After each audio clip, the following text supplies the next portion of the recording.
Happy Motabolism Monday, my friends. I am so happy you guys are here. We have to do something to spice up our Mondays because they're just Monday. I've been in the pre-party since 5:30 this morning chatting with you guys. So if I missed you, I apologize. Kamari, good morning. Wendy, good morning. Rebecca. I think Rebecca mentioned today's National Coffee Day. I'm all about that. Hello, Wicklow. Sonia, we have some people in here we haven't seen in a long time. So glad you're here, TCB's in the house. She had a great idea yesterday in Discord to make a Crime Con 2024 room.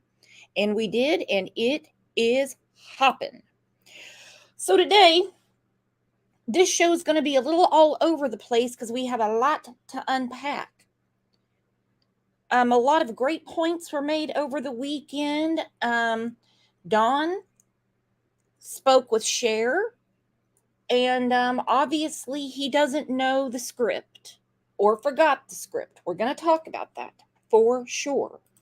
We had a great members live yesterday. If you missed it, please go check it out. Brandy came in and was talking to us on panel, and I just think that we got a lot out of the way. Rear view mirror, and it was needed. It was definitely needed. So let's take a second and tell everyone happy Monday, if there is such a thing. Hola, howdy, how you doing? Welcome your neighbor.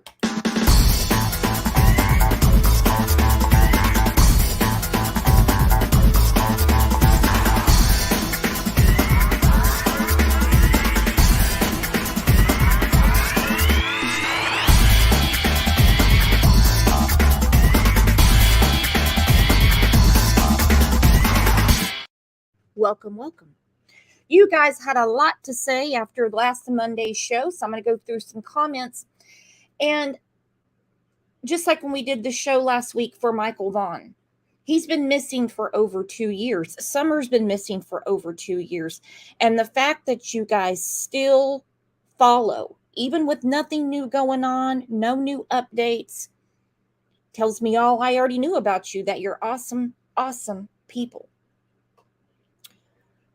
Phew, tell you what. Now, I am under the understanding that Angel Talks Too Fast, who I do not know this woman. She took down everything off of her channel. She made a video where she was very upset and she departed from YouTube. I do know a couple of you in here have been talking to her on the phone. Send her our best. Keep those positive conversations going. Because whether we agree on a case, disagree on a case, we don't want anybody in that situation. So I really hopefully she comes back. Hopefully she comes back. I don't like when people feel like that they're pushed out of the way. We know that there's one creator that is stirring up all kinds of problems. And what she doesn't even realize is that Candace is a user, okay? She's a freaking user. And when there's no money for her, then there's no Summer. She will not be on that channel. That is how she is. We have seen it with her over and over and over again. She'll be on to another creator. She'll be on. That's her slogan. No Cash App, no Summer Talk. We've seen it. This is not my opinion. We've seen it. Let's get to your comments. And like I said, the suitcase is full, my friends. We have a lot to unpack today.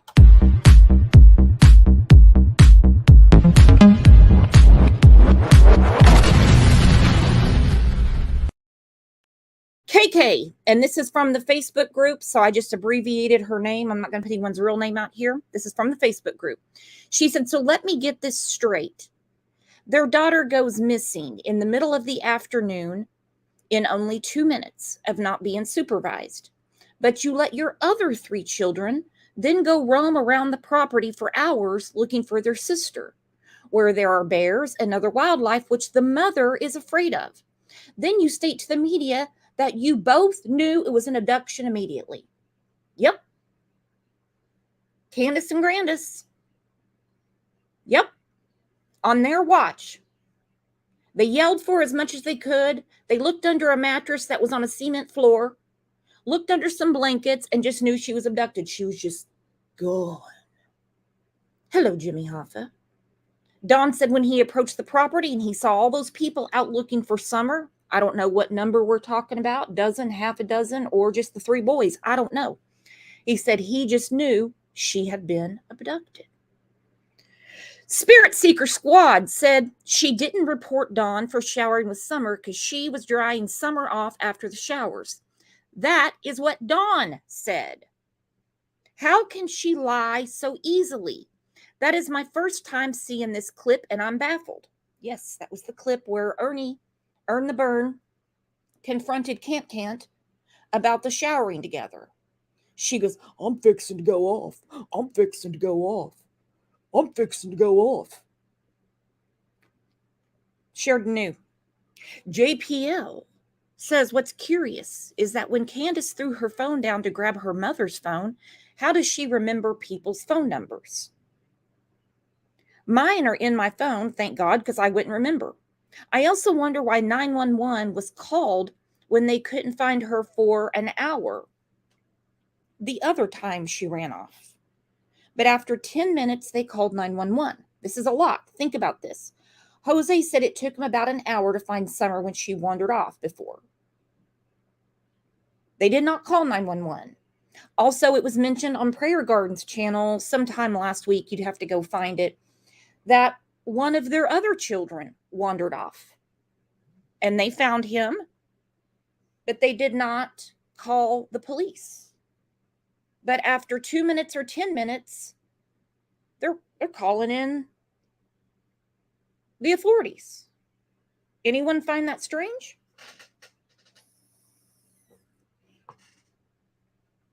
Superhero Loves Akitas said, see, the problem is that Con, you couldn't know where Jody was or wasn't unless you were with her the entire time. Just as the only way you know where Summer isn't is because you probably know where she is. That is a great comment. Absolutely love it. Always leave a comment. I always want to know what you guys are thinking about, good, bad, or indifferent. Let me know. All right, a few things that have gone on over the last few days. We'll start with this. This is Candace last weekend playing Coin Pusher. Now, see, this was on Sunday, so Saturday, Friday. 3 days prior, there was another cash grab on another channel I don't need to mention, where her Cash App was up. We were told that Don's Venmo was hacked. I don't think he ever had a Venmo. All we've ever heard about is Cash App, Cash App, Cash App. I think she has a PayPal. Anyway, I don't care because I don't need them. So here these people are giving their hard-earned money, and who is at the damn Coin Pusher again in one of Don's t-shirts, pajama pants, and I don't know what kind of damn shoes those are, standing there at the Coin Pusher machine. Your daughter's missing. People are giving you their hard-earned money, and you take it again to go play Coin Pusher. This is not the first time this has happened. This is not the first time that she has taken her Cash Apps. We know she's going to buy booze and smokes. Okay, that's a given. But standing there at the Coin Pusher machine, I'd be freaking embarrassed. Okay, good old Tim on the findsummerwells.com page, which does everything except for try to find Summer, put a very creepy post up. Go figure, it came from Tim. He said, it is about finding Summer, not justice for Summer. We've met too many JFS people who have made her an unhealthy idol.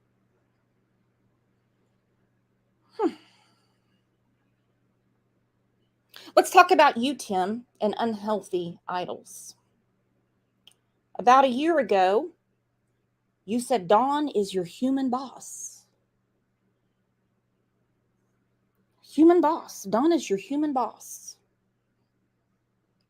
Put a 1 in the chat if you think Tim Mullins has done anything to help in the case of Summer Wells. Put a 2 in the chat if you think he has caused a lot of harm to this case. You be the judge. You be the judge. All right. The name of today's show is What Did You Tell the TBI? Tam said, human boss. Yes. He said Jesus is his boss, but Dawn is his human boss. Well, Jesus isn't the one telling you to do this stupid shit. My goodness. So the name of the show today, besides Motabolizm Monday, what did you tell the TBI? On June 17th, 2021, 2 days after Summer Wells vanished into thin air, Candace made a trip to Hunter's house to confront him. Not say thank you, not say, hey, can you come out and help us search the property, whatever, anything. She wanted to know what he told the TBI. When he basically paraphrased what he said to him, she said, that better be all you told them. Allie, being the Girl Scout she is, calls the TBI to tell them that Candace came by and asked Hunter what he said to the TBI. Okay, their question was, now mind you, they had already told Hunter at his interview to have no communication with Candace Wells. Of course, she came to the door and he, being the age he is, said, I'm not scared of her. Anyway, but that was them. Now, if she wandered off in the woods or she had been abducted, why would they tell Hunter, and I believe Allie as well, we'll have to look at it, to not talk to Candace? TBI also asked Allie what was Candace driving when she came to confront Hunter. She said what she was driving. What the hell would it matter what Candace Wells is driving on June 17th if Summer had wandered off or been abducted? What would it matter? This is 2 days later. Don't talk to Candace. And by the way, what was she driving? Let's go back in time a little bit. You know how we do. You know how we do. Then we're going to go through some other things. I'm going to put the link down for our boy Trev to come up. By next week, he'll be a baby because you know there's one channel that can't get his name right. Our own Benjamin Button. Now, this is a very important clip. I want you guys to go through this with me. We might go through it twice.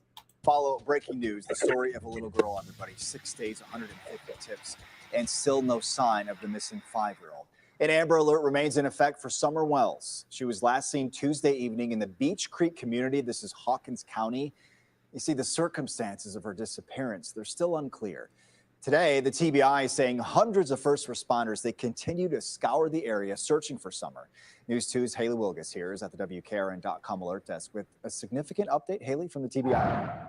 Eric, yes, this is a tough case for this community. Within the last hour, though, the TBI says that while they will continue to explore all potential possibilities in Summer's disappearance, so far they have no evidence that this is an abduction case. They have no evidence that this is an abduction case. And it's raining in here. Fair warning, guys. You need your umbrellas and your slickers. It is raining. Thank you, Fun to Ski, for gifting 10 Crime Lines and Lies memberships.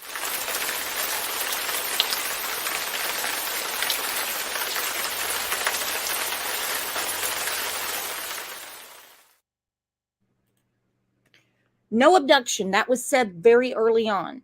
No abduction. It's raining again. Look at Angel P go with her bad self. 10 Crime Lines and Lies memberships. Whew. Catch the members live from yesterday, guys. It's definitely worth it. It was a great show. No abduction. Now, another creator I saw on a community post puts up this obscure, not even the full content about how the FBI abduction team came in to look for Summer. They did. They did. They also said there's no evidence of an abduction. Disappearance. So far, they have no evidence that this is an abduction case. Agents have been reviewing surveillance video from all around Summer's house. The TBI says it has questioned and identified drivers seen in the area near the time when Summer disappeared. Without any evidence of an abduction, crews continue to comb every inch of this treacherous terrain in search of the little girl. Investigators say Summer's family continues to cooperate. We've spoken with her parents. I can't speak for them. They spoke with you. They're being cooperative. Of course, they're upset. So we continue to keep them updated and do whatever possible we can to find Summer. And have they been ruled out at this time? Or still looking? As we've said time and time again, the circumstances leading to Summer's disappearance are very much under investigation. Okay, so right there, the reporter asked, have they been ruled out? She's not going to answer that. She said, as we've said, this is under investigation because the circumstances leading up to her disappearance are very unclear. Now, if she wandered off, they'd be pretty damn clear because she'd be found. They would have found her.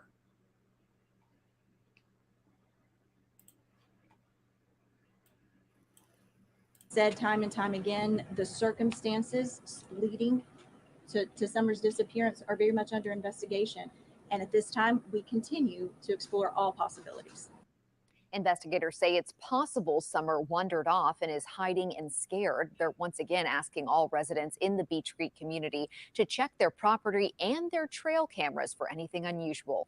Meanwhile, the captain of the search and rescue team says this is a 24/7 ground operation. Too dangerous for us to keep our guys up in these mountains in this treacherous terrain at nighttime. But I want you guys to know and rest assured, along with the community, that search efforts do not stop when it gets dark. We have been utilizing fixed wing and aerial aviation to literally scan this area from the time it gets dark to the time that we return in the morning. It does not quit. And they're always exploring tips, so anyone with information is urged to call either 911 or 1-800-TBI-FIND. News 2 brings you no abduction. Now, this was way over 2 years ago when they said she could be out in the woods and she could just be scared. Well, listen, I don't want to be gross and I don't want to be grim. But if something happened to her, for one, why did she run away? Why would she wander off with people looking for her and not yell back? Two, there's such a thing as predatory birds.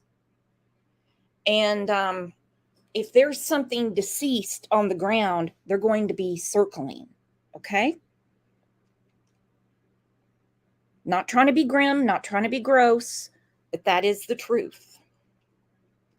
All right, our girl, Common Sense True Crime, dropped this video. It looks like old Can't is getting more kudos. Woo! She went to the rodeo and passed out some flyers for Summer. Who gave her the flyers? Because we already know the money she got from her last cash grab went to the coin pusher. She was there for hours. Hours. Now, the weekend before she showed up, didn't even button her shirt right. I don't know what the hell she's got on. Those shower shoes. Some shorts of Dawn's. Doesn't even button the shirt right. Dawn looks like something from America's Most Wanted. The guy from Chips looks like he can't take the smell. Look at his face. Somebody let one go. There's an air biscuit floating around there because he looks like he's about to barf.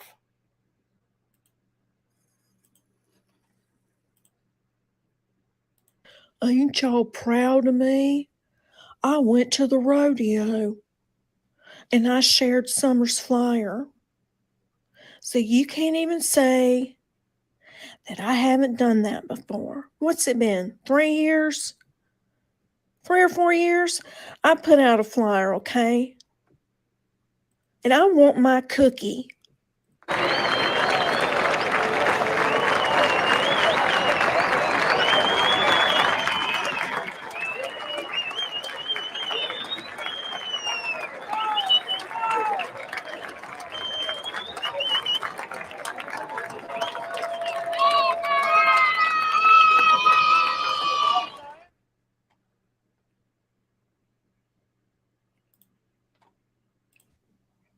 Woo.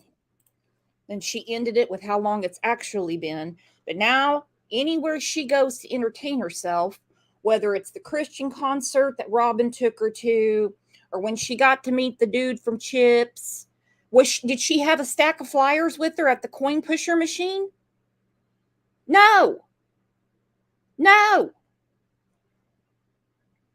Like I said to Kathy, the friend, when she goes around and she puts these baggies with little Christian keychains in them and Summer's flyer, she didn't like it. I said, you need to stick them on every plastic jug of whiskey in that area and the coin pusher machines. That's where they need to be. Really, passing them out at the rodeo. Whew. What to do? What to do, my friends? Okay, our friend Katerina. Hang on, that's a picture of OJ. I have to get into my phone for this. In the Facebook group, she always surmises what goes on shows if Don and Candace have been on there. So she put this in the Facebook group. She gets full credit for this. Basically, Katerina wrote the show today. She said, and if anybody wants to be in the Facebook group, we can drop the link in here. Just answer the questions so we know, what you're really there for. They're not hard questions, by the way. I mean, like, really. Okay, she said last time Don talked to law enforcement was when they called him with the negative DNA results that the other child was not Summer. I'm going to say that's a lie. I'm going to say that once again, Don was following social media and heard about this child that cannot be identified in Virginia. So to stir it up, and stir it up, and stir it up, he said they want DNA to see if that child could be Summer. I don't think that happened. I do not think that happened. I think this was a stir up. When Dawn was in jail, nothing was going on. We were still talking about Summer. We're still covering Summer, but nothing like this. Okay, Don was asked by Cher if he had told Jody that they all failed the polygraphs. Don denied that and laughed. Don said he would take another polygraph. Pfft, whatever, man. Come on. Welcome, Trev. How you doing today? Good morning. I'm good. How are you doing? Good. Just a little stopped up. I've got this sinus infection I just cannot kick. I felt like I was going to die over the weekend. I think a lot of stuff's going around right now. Horrible. Okay, Don said he did call Candace while they were at the pharmacy to see what they were doing. Then he decided to work late. He does remember that. He always tells everyone he decided to work late. That part of Don's script never changes. Wonder why. He said he didn't know anything about a man trying to do something to the kids. But it was narrated throughout the day what Candace wanted Hunter to hear. What do you think about that, Trev? Yeah, no, it's noticeable, or it's something when you can notice what parts are said and not, because clearly stuff is being left out. I think it's safe to say out of this timeline, stuff's being left out for whatever reason. But when we get certain pieces of it, it does make you wonder. Like the part where you said Don stays on the fact that he stayed late at work, and Candace even leaves certain things in, but there's a lot that they leave out. Candace can tell you who was awake, who was asleep, and Summer was barefoot. There you go. She said when she got home, the boys were half awake and half asleep watching TV. I honestly am to the point that I think only Dawn, Candace, Grandis, and Hunter saw Summer that day. I mean, obviously the people, if somebody saw them at Warriors Park or what was caught on CCTV. I've always had my suspicions that the boys, her brothers, didn't even see Summer that day. Yeah, it makes you wonder because the timeline is just so unknown, and TBI even says that they're not releasing more. They're not going to go on the timeline to protect the integrity of the investigation. Well, I feel like if you could confirm that she was there at a certain time, then what is the earlier part of the day? What does that matter? If she was taken that evening, what does noon matter? What does noon matter? What does what is two? Well, I mean, 2:30 does matter when she dropped off Hunter. I think it also matters that she wanted him to come back to the house with her, and he wanted to go hang out with the girlfriend, because we know that she doesn't like to be told no, and that there was something inappropriate going on.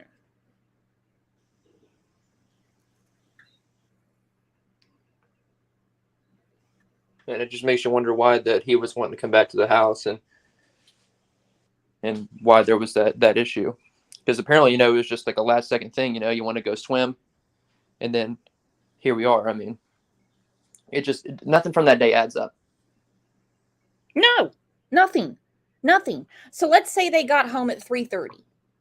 Let's say that they farted around for an hour getting home. Okay. 6:30, TBI said, is when the 911 call was placed.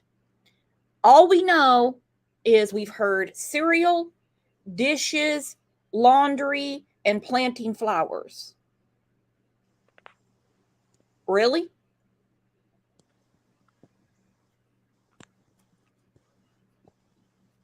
YouTuber, thank you for bringing this up. She had been harassing H's girlfriend. Yep. Good old Can't on the Facebook finds out who Hunter's girlfriend is and starts harassing her. Grown woman did that. Kathy M., thank you for becoming a new YouTube member. Barb Murray said, just an FYI, I offered to pay for the polygraph. For who? Okay, so Don said he didn't know whether to believe there was a scream or not. Okay, he told the station out of Knoxville, I believe it was, when they came to the house and went down the dog trail, he said a neighbor heard a scream. So that goes with his theory of the dog trail. Now he says he doesn't know. When he first heard that Jody Sue said there was a scream, and look, I don't know. I do not know. I know that Ronnie Lawson said it's unfounded. Okay? But when first confronted about said scream, Don said, yeah, that's a lot of bullshit.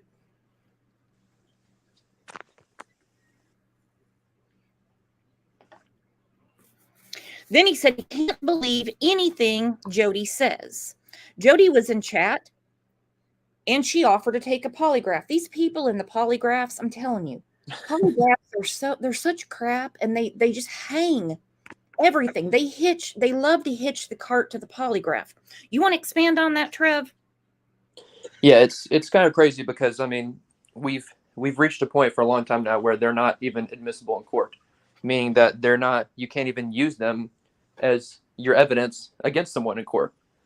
And so for somebody to be able to take one and that just decide their innocence or guilt, it's not how it works. I mean, they've said, law enforcement will tell you it's an investigative tool. It leads them in a direction. For example, one we got to really see up close and personal was a very different case, but Chris Watts.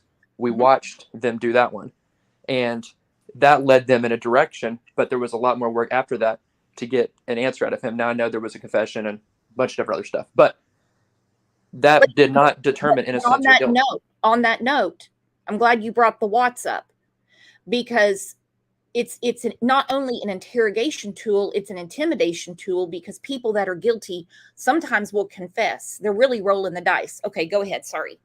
No, you're exactly right. It'll just scare them. They know there's somebody sitting there who has a machine that can in their head, is theoretically telling them if you're lying or not. And if you're lying or not. And so if that fear is enough in you that you're like, they're going to find out I'm lying, you'll just say something. I mean, guilt or fear eats people alive, and they confess things. People will come forward years later and say, I did this crime. I can't live with it anymore. So, I mean, fear will eat you up, and that's what it's used for more than determining innocence or guilt. 100%. But he says he can't believe Jody. He can't believe Jody. Cher asked him if he had a paper saying he passed the polygraph, and Don said he did. Cher asked him about posting it. Of course, he just ignored it, and then he said Lawson said they passed. Okay. Then he was asked, did Andy take a polygraph? Don said no, but if anyone was cleared, it would be him. He was on camera at his job.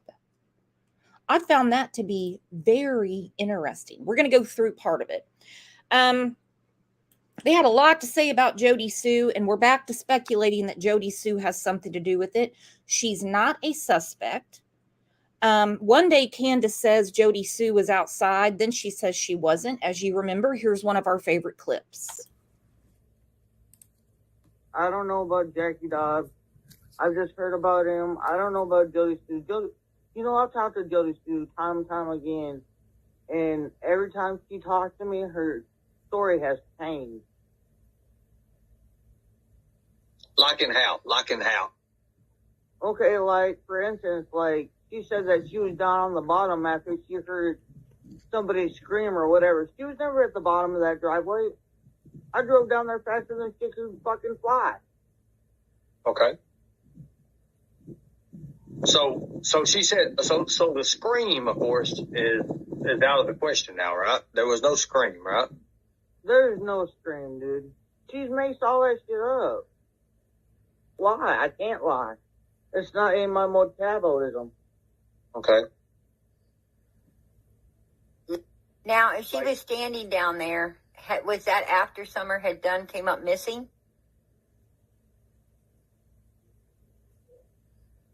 I don't know when she got down there. I just know when I drove down to my mom's truck, she was down there. Okay. Was she already looking, or was she doing something different? She was just standing on the corner. Very, very interesting. Right. Was it surprising, you coming down the drive knowing your daughter? Yeah, because usually Jody Sue don't walk around. Lie. I can't lie. Can't lie. It's not in her metabolism. No, that will never get old.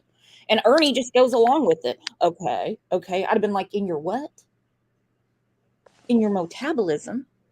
But yeah, I have seen a lot of comments that, about Jody. She's not a suspect. And honestly, she's live every night. I highly doubt she was even outside. She was probably sleeping. Let's look at her normal schedule. What do we normally see? If you check out YouTube at night, you're going to see a few people live, and one of them's her, and she'll be live all night. But no, she's not a suspect.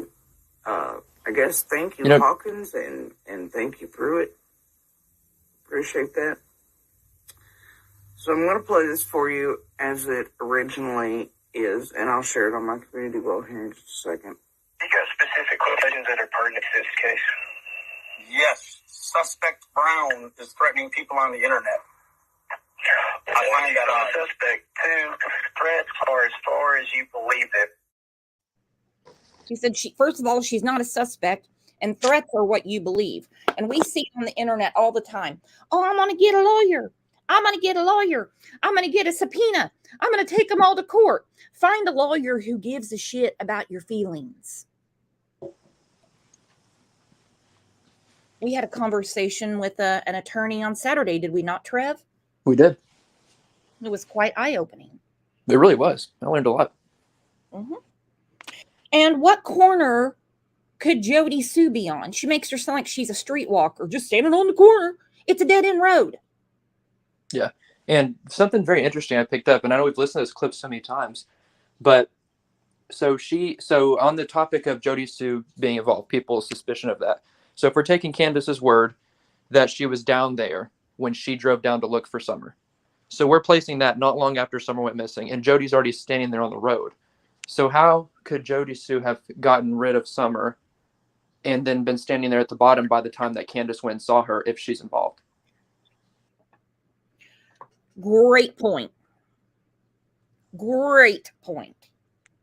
Because according to Candace, she only went missing in, what, a few minutes? She said, she sent her in, and then 2 minutes she was gone. So Jody Sue was able to come up, get her, do whatever. We're not even getting into that. I'm just talking about under the hypothesis that she's involved. Then she's standing out there on that street by the time that Candace gets down her driveway, and she said she flew down the driveway. So in that small amount of time, she's already down there after doing whatever she did. Mm-hmm. Yep. And Birdie said her saying that would insinuate both of them had eyes on each other. That's exactly what it would mean. Where Summer said bingo, Liplock said unless Jody Sue Brown was the lookout. And that's a possibility too. I'm not saying for sure she was involved, but her being the only person involved doesn't make sense in that scenario if we're believing what Candace said. Absolutely. Absolutely. Dawn dropped some things on Cher's channel the other day. I'm going to go through part of it with you guys. Now, this is about the conversation with Dawn. This is not about the creator. I'm not going to play all of it. I will put the link in here and you guys can hear the whole show for yourself. She's always been kind enough to let us share when she has them on there. So let's just concentrate on what Dawn was saying, because he really unloaded a lot of stuff. A lot of it's bullshit, but a lot. Now, before we get to it, let's remember Candace's own words. But I'm letting you know how I feel about the whole script. Right. I'm letting you know how I feel about the whole script. Okay. So here's Dawn, who obviously didn't have his notes in front of him. Where you guys see something different than what we have heard for over 2 years, it's opposite day again. Put in there, nope, nope. That's not what they said before. Hey. Hey, I just saw you in chat. I was like, I'm just gonna call you. Yeah. So Jody Sue's in here and she mentioned something about y'all been asked to take more polygraph tests but won't. She's such a liar. You can't believe anything that this dumb bitch says. That's freaking hilarious. Dawn has such a way with words. You can't believe anything that dumb bitch says. And she's right there in the chat. Now, have you heard that they've been asked to come in again and take polygraphs? No, I haven't heard anything about that. Well, I guess Jody heard it somewhere. Hilarious. And you know what? If they wanted me to take another polygraph, I'd surely do it. With TBI, yeah, no problem. Yeah. You know what I mean? That wouldn't be an issue at all. I don't know why she makes up so much drama and then tells you to go to the 18-minute mark on some mumbling crap that don't mean nothing. That's crazy. Sounds like, anyway. Sorry. Well, Am I echoing? no. Okay. No. And I'll tell you what, they know the ins and outs of StreamYard and YouTube and views and all that stuff, but they can't figure anything else out in their entire life. No, nothing. And I hate to go back to this and, beat a dead horse, but I think it's damn sick that she takes this money that people gave to her, whatever you want to call it, a donation, a grift, being Christian, I don't know. And instead of doing something to find her daughter, just like when the billboard was going on, Don was pissed. He said, why don't they just give us that money? The next thing you know, we find out that, some of the money was gone. And the guy that was accused of it, Don, is friends with Brad with Sean. We have a history of them taking advantage of their daughter's disappearance. What do you think, Trev? It's sad. It really is. I mean, you'd think that they'd be the most involved in pushing to find her and using whatever resources possible, and if collecting resources to put them towards finding Summer. Unapproachable said, and they will give again. Yep. Well, people will keep doing it as long as they're up there, and there'll be people to watch and people to give to them. Certainly won't be me. And again, the phrase of the day, this is, Summer. This is Summer Candace. No money, no Cash App. She's not going to talk about Summer. And she doesn't anyway.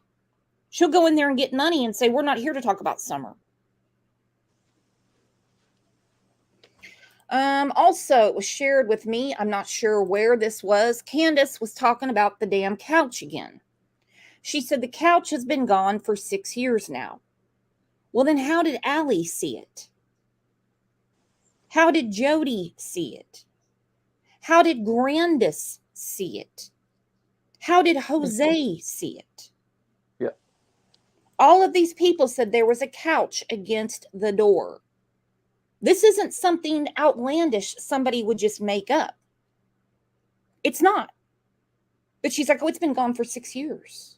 Well, where is it? It's not in your yard because we know that you're not going to dispose of things properly. It'd be out there in your damn yard somewhere.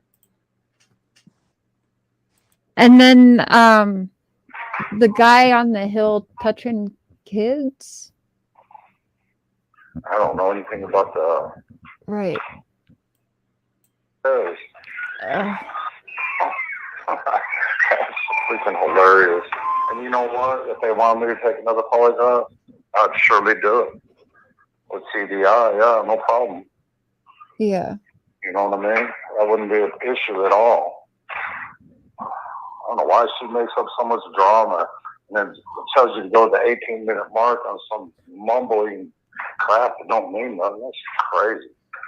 Sounds like, anyway. Sorry. Well,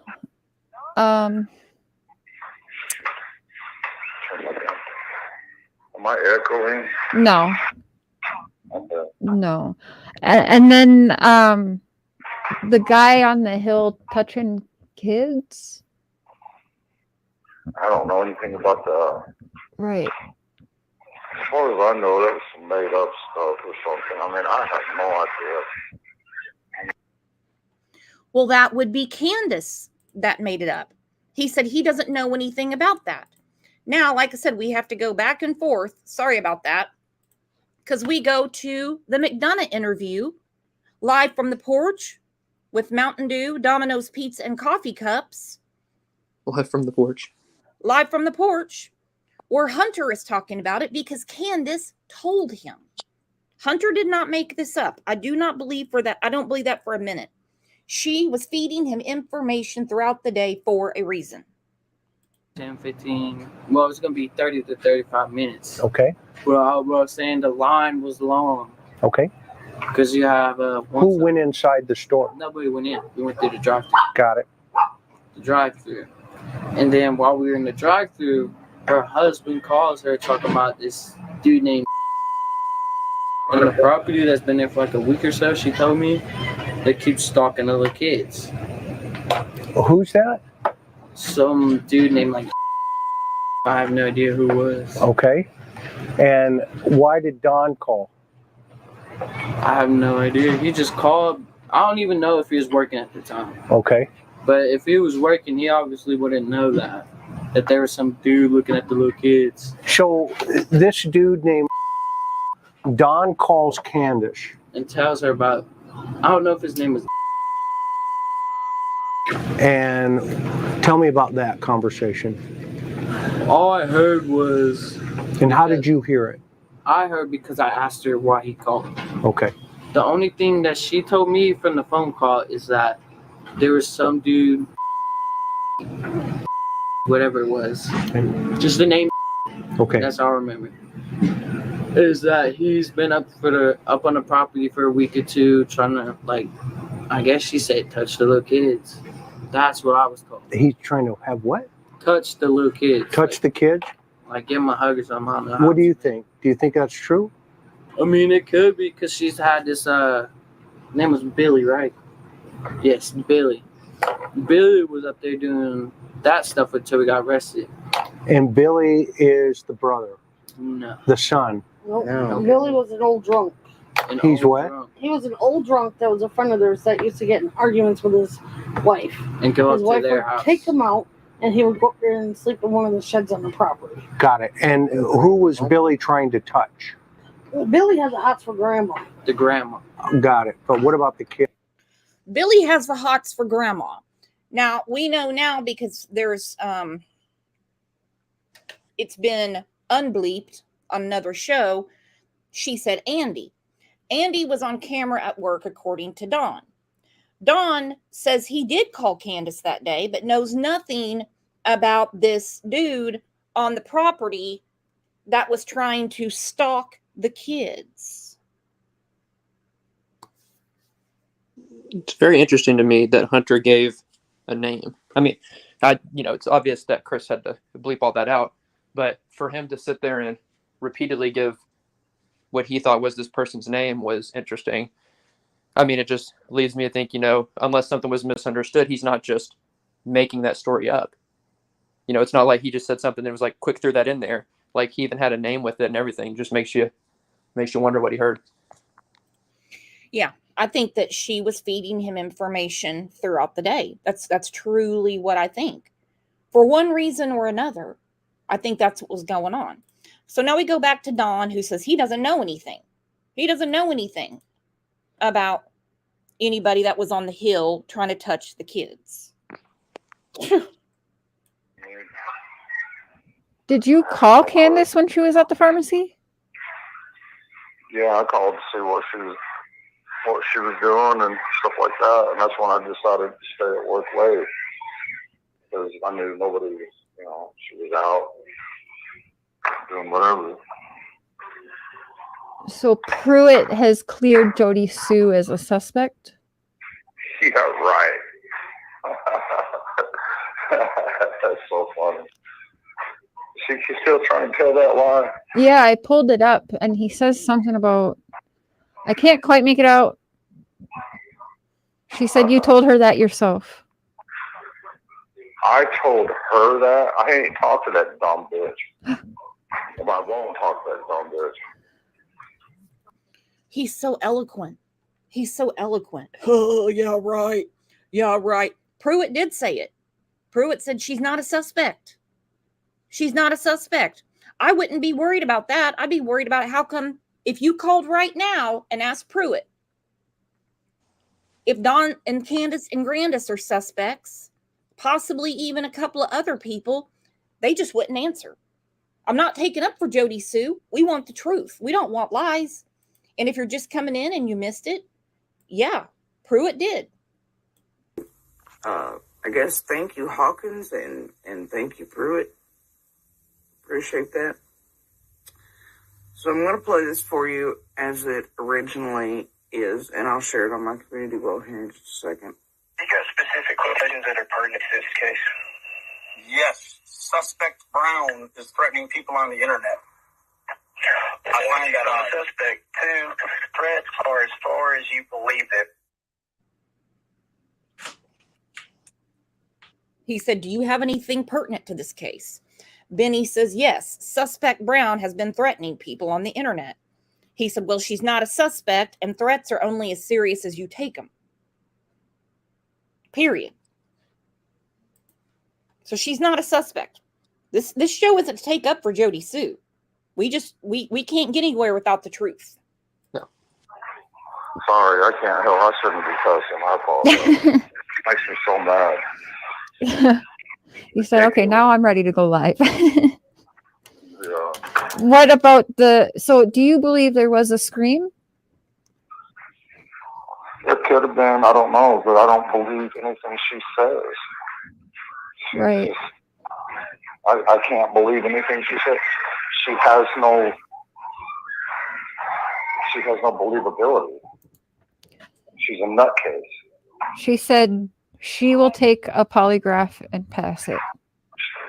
Yeah, I'd like to see that, but I don't think they want a polygraph from her because she's a nutcase. What does that mean? She wouldn't pass it? She's a nutcase. Oh. It wouldn't mean nothing. She's totally nuts. Another Karen. Oh, jeez. And the third Karen in the third degree. The third degree. Because Lawson said nobody was cleared yet. No, nobody's cleared. But then he also said that y'all weren't cooperating. Well, I've said this, I don't know how many times, but that. I love how he stumbles over this. She's like, he also said you all aren't cooperating. Well, now we heard when Grandis got her panties in a bunch, and you can just imagine that mess. When she talked to WJHL, and they said, she was pissed that Lawson said she's not cooperating. And of course, she goes through they have my number. They know where I'm at. That's not cooperating. Are you answering their damn questions? Another interesting thing about Grandis, it's been floating around a couple of Facebook groups, and Josh on the lab talked about the other night. She likes to use that Facebook Messenger. Mm-hmm. So normally she does leave in the summer to go somewhere else. But she said that she left because she didn't want to be involved. Let me look at exactly how it was said. Give me a second. Grandis conversed with someone that she left town because she didn't want to lie. Lie for who? She didn't want controlled by Dawn like Candace is. She also said Dawn wrote the script. Dawn had the only key to the basement door. Dawn was able to drive his truck all the way up to that door. This is all from Grandis.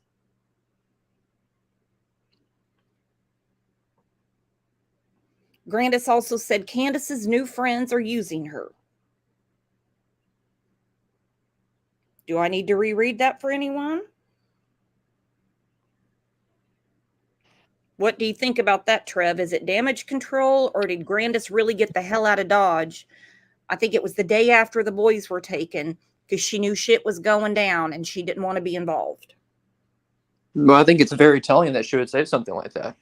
I mean, that's clear that she broke off from them, at least to an extent, if she's going to say that.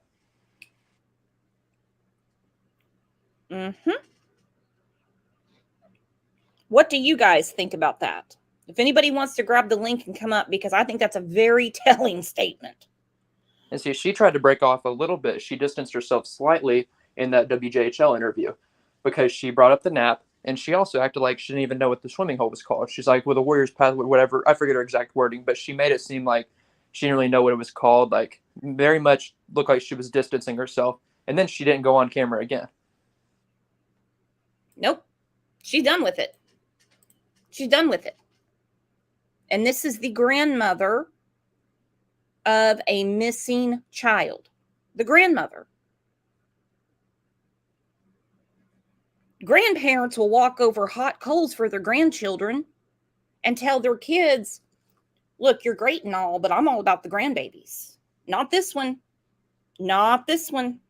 That stems from, when we got our lawyers for the boys, our lawyers told us not to talk don't talk to YouTubers, don't talk to the police or anything, because that could hurt the case for our boys.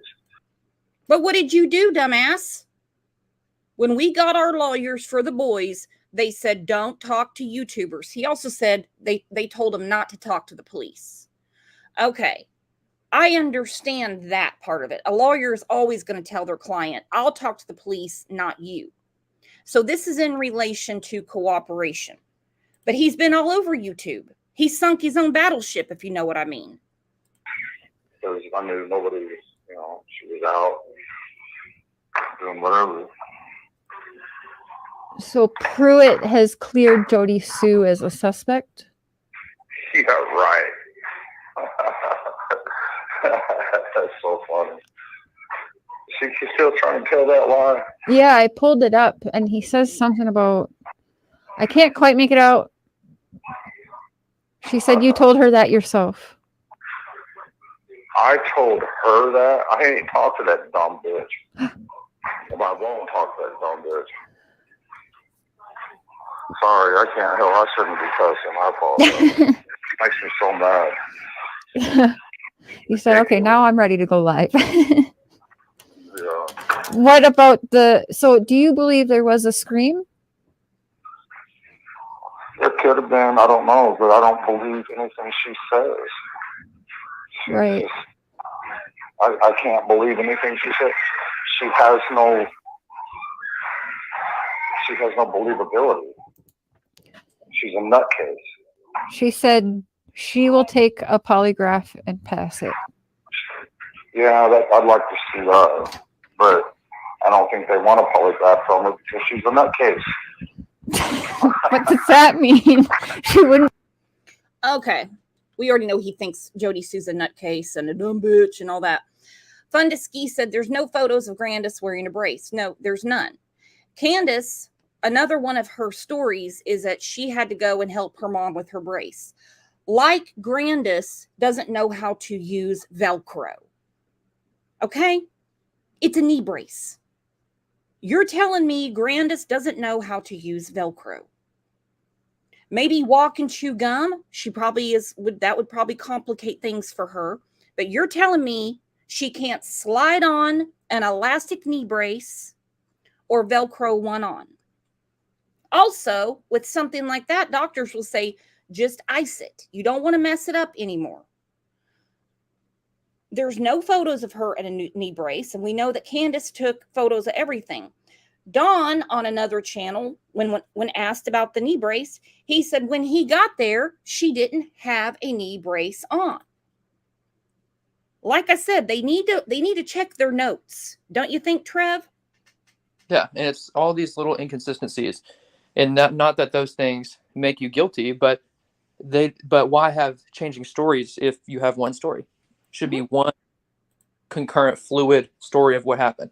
This happened then, this happened next, this happened next. I was doing this, she was doing that. There we go. And great point from Kat. She said, so the smartest one in the room can't put on her own knee brace? Dawn's like, she's the smartest one of all of us.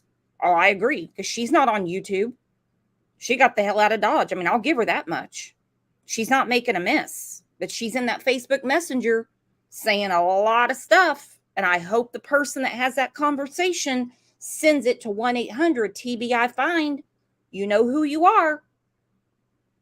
So she can't fix a knee brace. Dawn gets home. There's no knee brace. It can't be both. Pass it? She's a nutcase. Oh. It wouldn't mean nothing. She's totally nuts.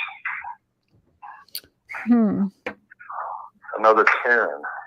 Oh, jeez. And Karen in the third degree. The third degree. Because Lawson said nobody was cleared yet. No, nobody's cleared. But then he also said that y'all weren't cooperating. Well, I've said this, I don't know how many times, but that stems from, when we got our lawyers for the boys, our lawyers told us not to don't talk to YouTubers, don't talk to the police or anything, because that could hurt the case for our boys. And Lonnie Lawson took it as we weren't going to cooperate anymore, but that's what we was told to do, is to not talk to them and stuff like that. But very interesting that the attorney would tell them not to talk to the police in regards to their sons. Why? Because they're going to be in trouble for something? And it's very simple. If they call or show up, just say, we can't discuss anything with the boys. We're dealing with CPS on that, but we definitely can talk to you about Summer. They shut down all communication. That's what's going on. Well, those cases are separate. So the lawyers are assigned to help to be with them for the boys' case, for the custody case, the CPS case, not Summer's disappearance. So first, those are separate, but he's acting like their advice for the boys' case also goes for Summer's. I'm sure they told them not to talk to YouTube about the boys because, well, there's a gag order in place. The judge put a gag order in. A lawyer would be an idiot not to go, hey, follow that gag order. So clearly they're going to tell them not to go on YouTube because the judge said not to. But that has nothing to do with Summer's case. They have not been talking about Summer's case, and they're not in their, those lawyers would not have any they would not be counsel for a case that is separate. They're assigned to help them with the boys' case. So maybe don't talk about the boys' case is what they said, but why would they tell them not to talk about Summer's case? And why would their advice on Summer's case go anywhere? That's not a case that they're on their, they're not counsel for them for that case. 100%. 100%. So, 1 out of 2, I guess, right? They choose not to talk to the police about anything, but they choose to talk to YouTube. Make it make sense. And Candace, when she texted Kathy, the friend, back in February, she said that judge, who is no longer the judge anymore, I think you guys are having an election coming up to reappoint the judge, right, Trev? Yeah, they're going to eventually put something up where they're going to appoint a new juvenile judge. Yeah, I saw there was an election. I think it's next Tuesday. I have to look at my notes. Anyway, I can't vote in it, so I'm not going to worry about it too much. But because Candace texted Kathy, the friend, and said when they went to court back in February, it was to tell him, don't talk about these boys on YouTube. And I guess that judge gave him a rash of shit. You saw him in the car, Candace going nuts on him. Yeah, no, she was very upset with him. I'm sure he got in trouble, though. They've been talking about the CPS case. They've been talking about the boys. They've been talking about the CPS workers. I mean, there's a gag order in place. Candace calling the place where the boys live. And Dawn said that, she was accused of being drunk, but she wasn't drunk. It was her stroke acting up.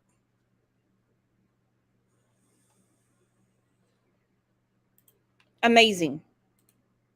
We've been talking to law enforcement all along. We've never denied them anything. We've never denied them access to our house or anything else. But all the searches they've done, they've never needed a search warrant.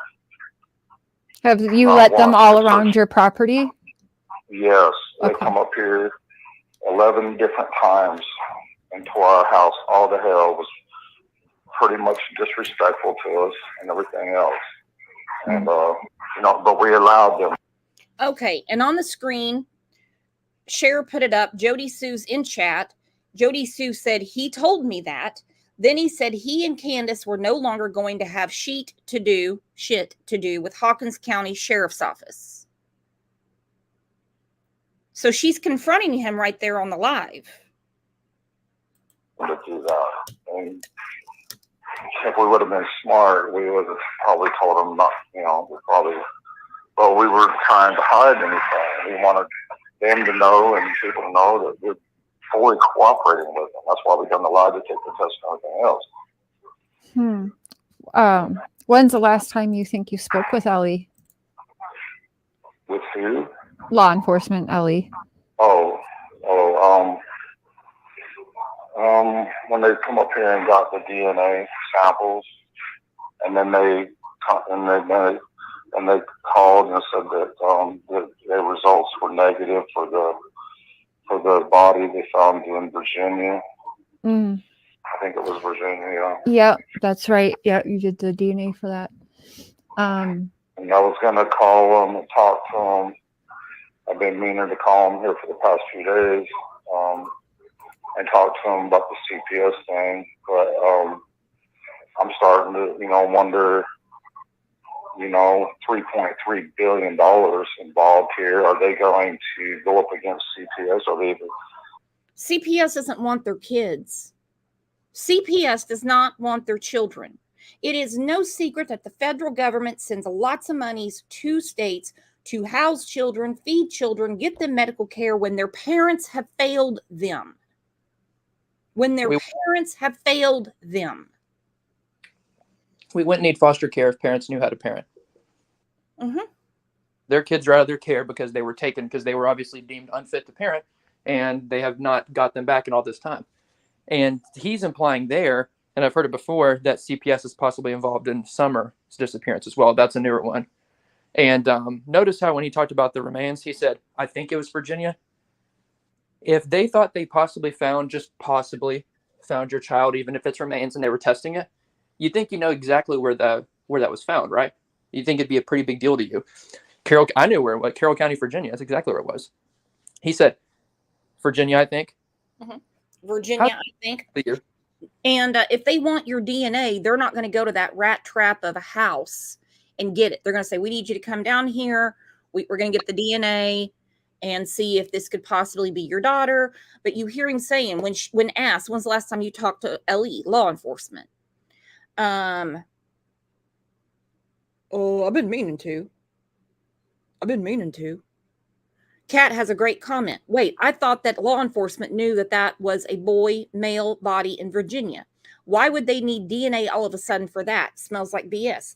Not only that I've seen that they believe it's a male, they've had this body for so long. So why now would they just be going through the missing and exploited list? Yeah, and if it's the same body, the same remains in Carroll County, it had been indexed that the child had been passed for possibly around 5 years, which would have took Summer out of the equation, unfortunately. I mean, time is, if it's 5 years, that doesn't fit her at all. No, 5 years would not fit Summer. And not to be gruesome, not to bring up something more upsetting, because I know these are rough shows to do.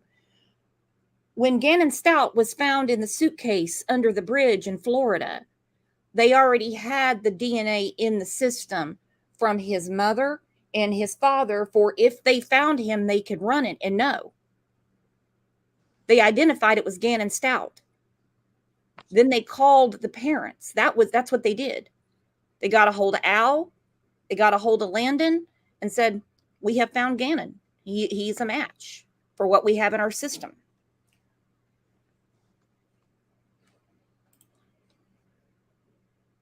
But they had to go up to Ben Hill Road and swab Dawn and Candace to see if these bones they have had for, I don't even know how long, were Summer. Come on. You're exactly right, Trev. When to investigate them fully, I don't know. I don't know how far this goes. Did you ever tell Jody Sue that you guys all failed the lie detectors test? No. I haven't talked to her since all this happened. I mean, I haven't really talked to her. Yeah. Now I wouldn't trust her for nothing. Don't want her around me, and I would definitely never talk to her ever again. What they give them for DNA? DNA because there was a, I believe a child body found in Virginia. So Dawn and Candace gave their DNA to see if it was Summer. Yeah, they wanted to clear they couldn't exclude it unless they done DNA. So, so we know that wasn't Summer. Right.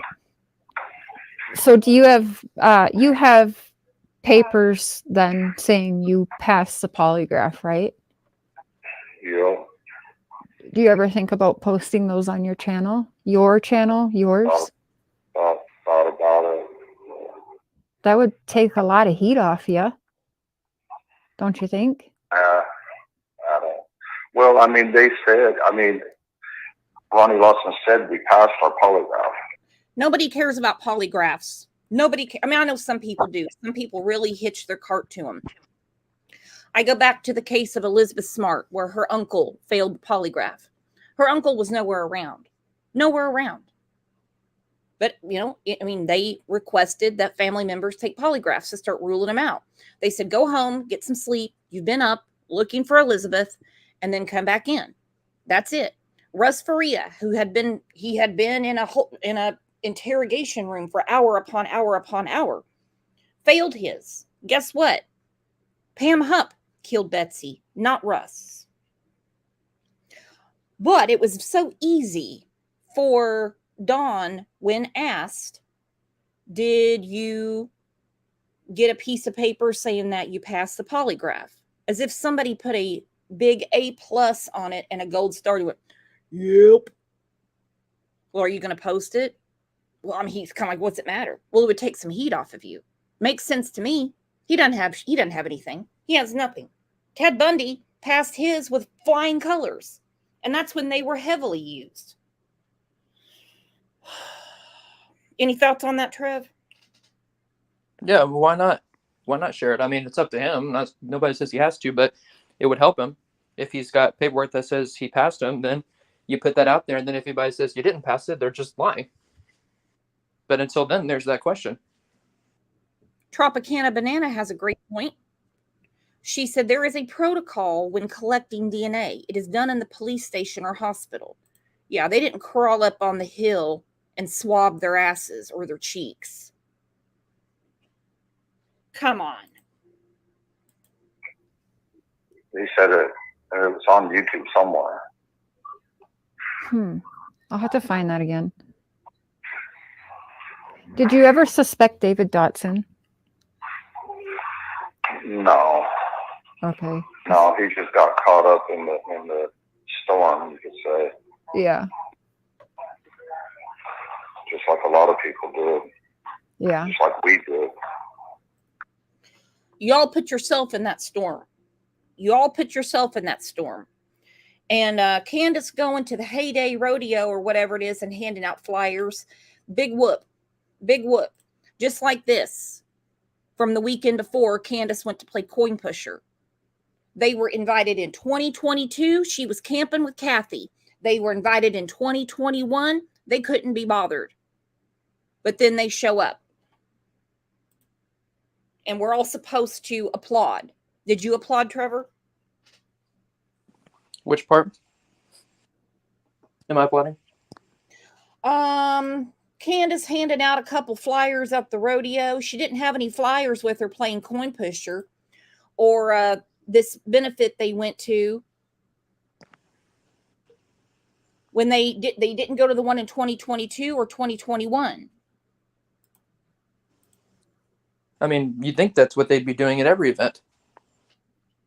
I mean, you know, it's good to do, but should have been doing it since day one. Well, and here it is right here. She's at the coin pusher. She'll watch that damn machine for hours. She loves the coin pusher. She loves it. Do you see a stack of flyers anywhere around? I can't blow it up. Is she there to give out flyers to the patrons that are coming in or just to entertain her damn self? But what has she been doing on YouTube? It's the same thing. I mean, I don't expect much different in person than what she's doing online. The internet is a place. I mean, there's a lot of craziness on YouTube, but it's a way to get word out fast. You can have thousands of people at once watching you say things and getting the word out to everyone. That'd be a perfect place to go out and share the information about your missing child. And Just Cat said Trev didn't applaud. He was busy doing his own flyer drop for the 100th time. Big cheers to Trev. Exactly. While they were playing coin pusher and getting drunk, Trev was in Bristol where it was super, super busy handing out flyers. Applaud Trev.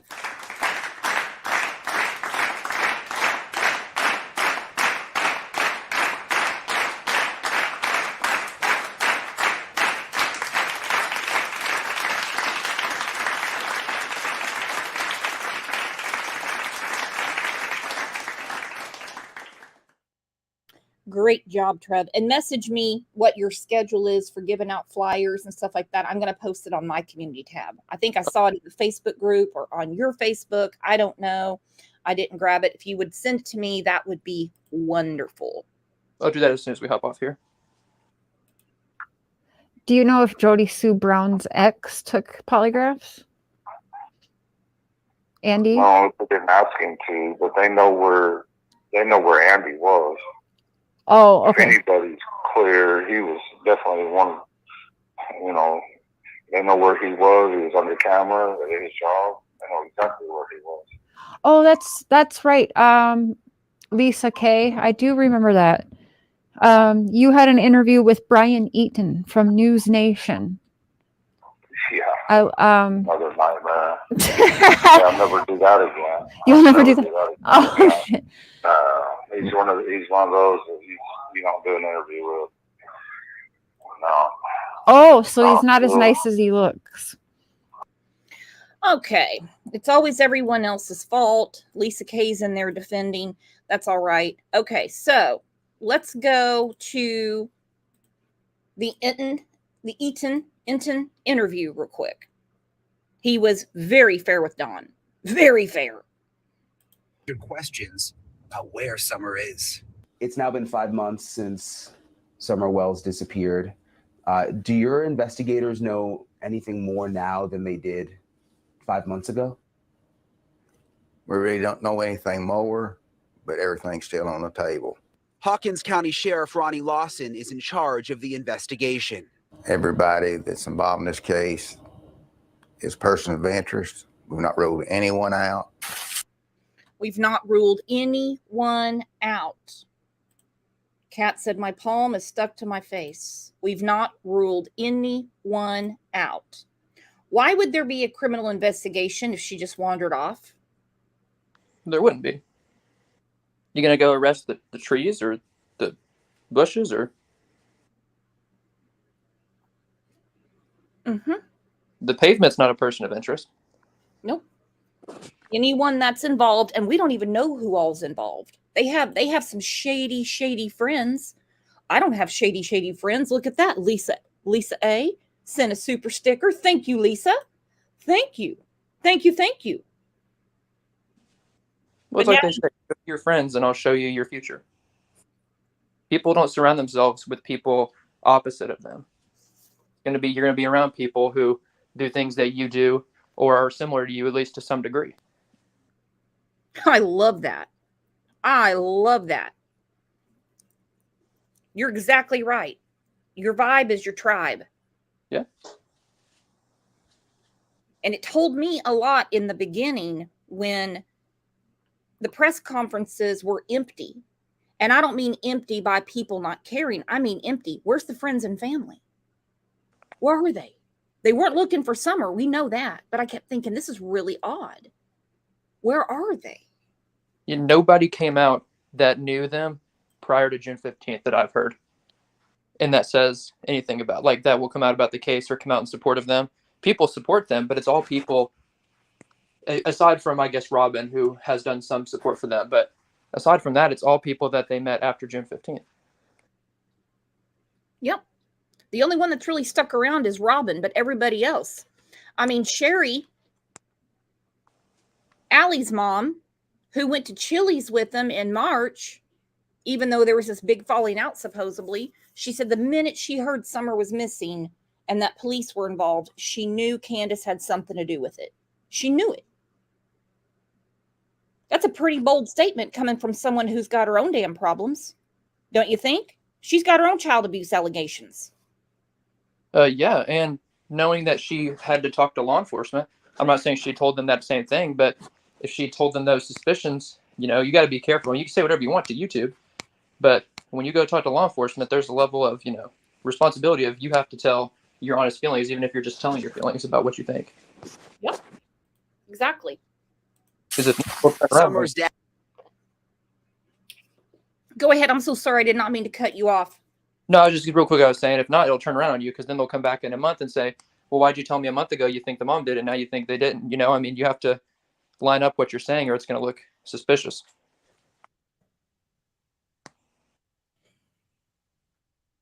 Yep. Dad, Don Wells, agreed to meet with us.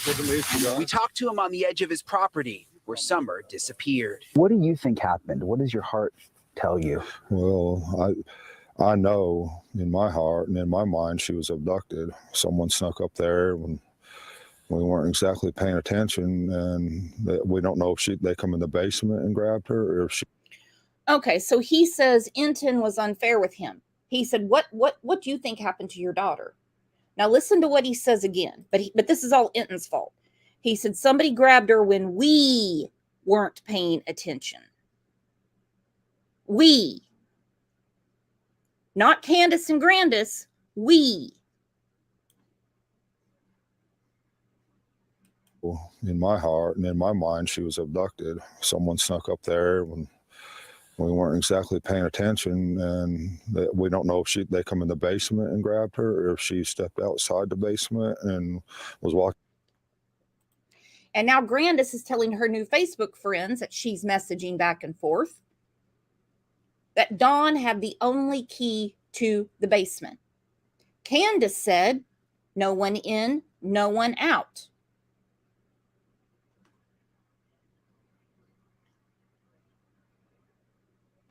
No one in, no one out. Now, I think they've been trying to drive this bus over Dawn for a long time, and no, I'm not taking up for Dawn.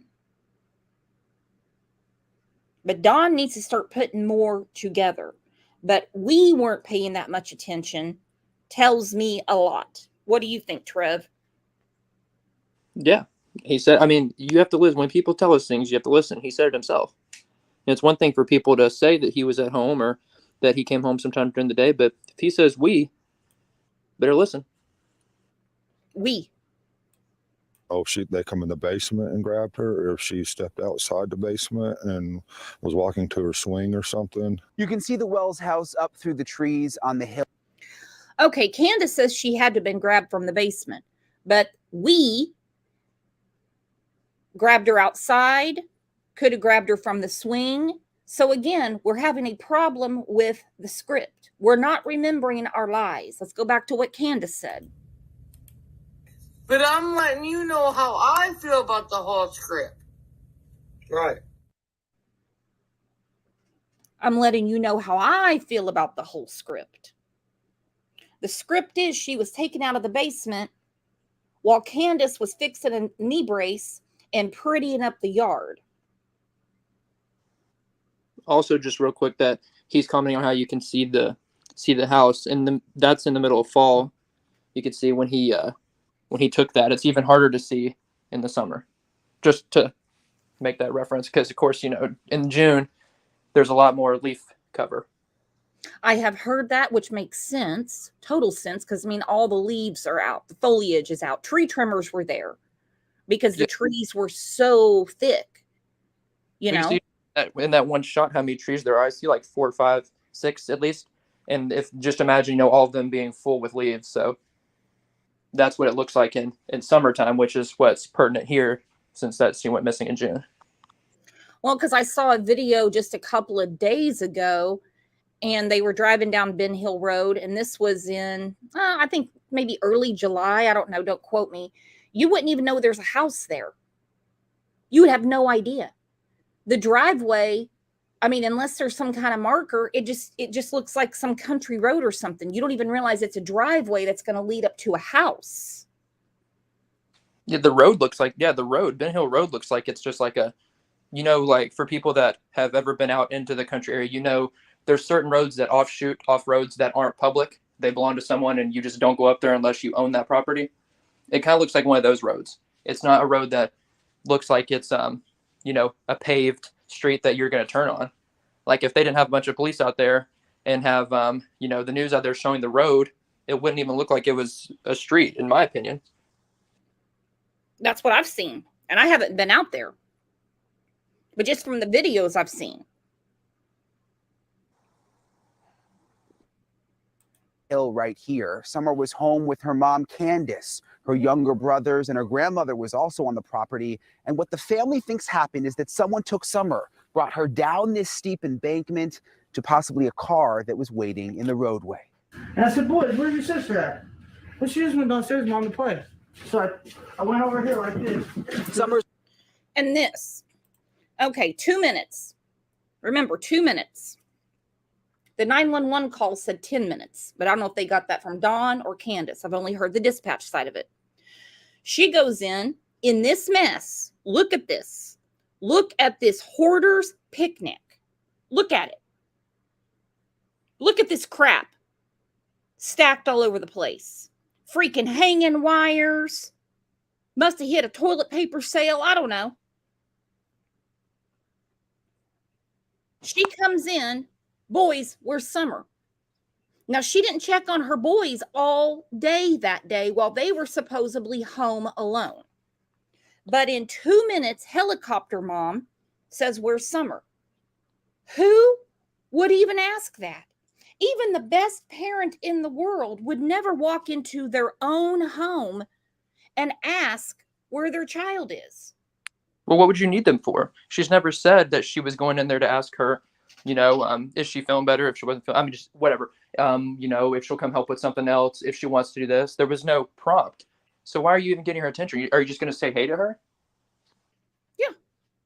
I mean, like, it's possible, but it doesn't make sense to me. Why would you walk in and just randomly go see if your kid's still in the house? And if you're doing that, you're probably doing that every 30 seconds, because every time you step out of the house, you're going to look back in and say, are they still there? Are they still there?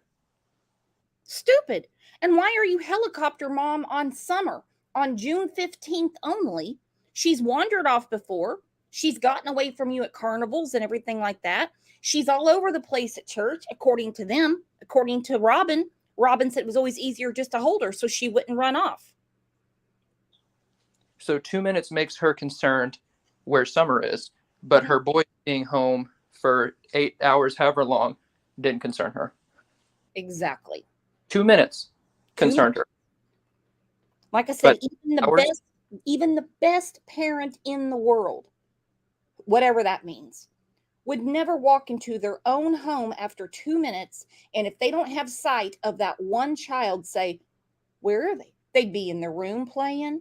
They'd be getting something to eat in the kitchen. They'd be in the bathroom. I mean, come on. You got to be kidding me. And part of living in an area like that, it's safer in the point of that nobody's really out there. If you live in a big urban neighborhood, your houses, everybody can see everything. You need to watch your kid more if they walk out into the yard. But if you're in an area like that where people cannot see, you're up on a hill in the middle of nowhere. I've lived in the country. I mean, I don't live in a big town now, but even before, small area in Texas, and I've lived in a small area in Tennessee. And I know what it's like to be young and be allowed to walk outside and play in the yard because nobody can even see you. Like, people wouldn't physically be able to get to me in the area I was in my yard, and my parents knew that. Yes, they kept track of me and looked outside to make sure they could still see me every now and then, but they didn't walk me every 2 steps I took. I walked outside and played in the creek. I went and played in the yard because it was safe. People couldn't see me. And if they lost sight of you, they're going to yell, Trevor. Sorry, I'm losing my voice again. Trevor, where are you? And you're going to hear and you're going to follow the voice. Correct? I was a child one time too. Yeah, I'm going to pop my head out of the creek with my Tonka truck and say, I'm over here. Yeah, there you go. Speaking of, are you playing with Tonka trucks now? Because how old are you now? I know your real age, but we know another channel can't get your age right. I've heard you're 16. I've heard you're 18. You're just 19. So like I said, you're our Benjamin Button. You're always going backwards. Yeah, I guess now I'd be like 10 at this rate. 10. Okay. All right. You're hitting a hard age, Trev. I know, it's a lot going on. You're hitting a hard age, let me tell you. We're in double digits, though. Very excited. Nicey Marie says he turned 5 now. Oh, it's crazy, crazy.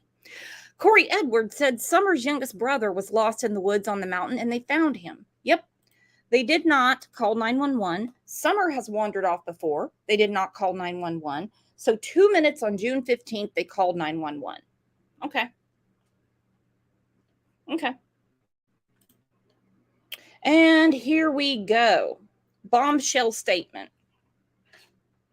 Christine Alaska, who I also call Madam Secretary. She keeps me in check, as do many of you. She said, I raised my kids in the country. We have 160 acres. Closest neighbor was about a fourth a mile away. I never worried, but we didn't have sketchy people in our lives.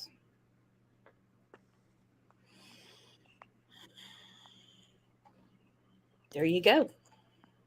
Summer's mom, Candace, allowed podcaster Chris McDonough with the interview room into her home in July. Is this how I would get down here? Yep. I mean, I don't know if you want to come down here or not. They went downstairs in the cluttered house and into Summer's bedroom. But this is... See right there, he's mad at Brian Inton. Brian Inton was actually very nice about this. He said, the cluttered house. I have other adjectives for the way they keep their home, okay? I have other adjectives. Well, he credited Chris. And Little Waylon was. This is the back door Summer may have disappeared through. But I know I did come out here and I said, Summer, because sometimes she'll sit right here. Do you think Candace would speak with me? I don't know. I mean, we had to beg her, to to please go on Dr. Phil, because she's just so been burnt thousands of times by people. So that's why she don't want to talk to nobody, and she didn't want to go on Dr. Phil. That's why she was getting upset, because of the way the YouTubers and other people have turned on her. They've just ruined her. Very sorry for the occasion. The Wells were on Dr. Phil last week, and at one point, Candace walked off. I'm being interrogated again, and I don't want to do this anymore. Yes, I am. We'll stop. I want you to feel comfortable. No, I want. Oh, and I want to go home. I'm down.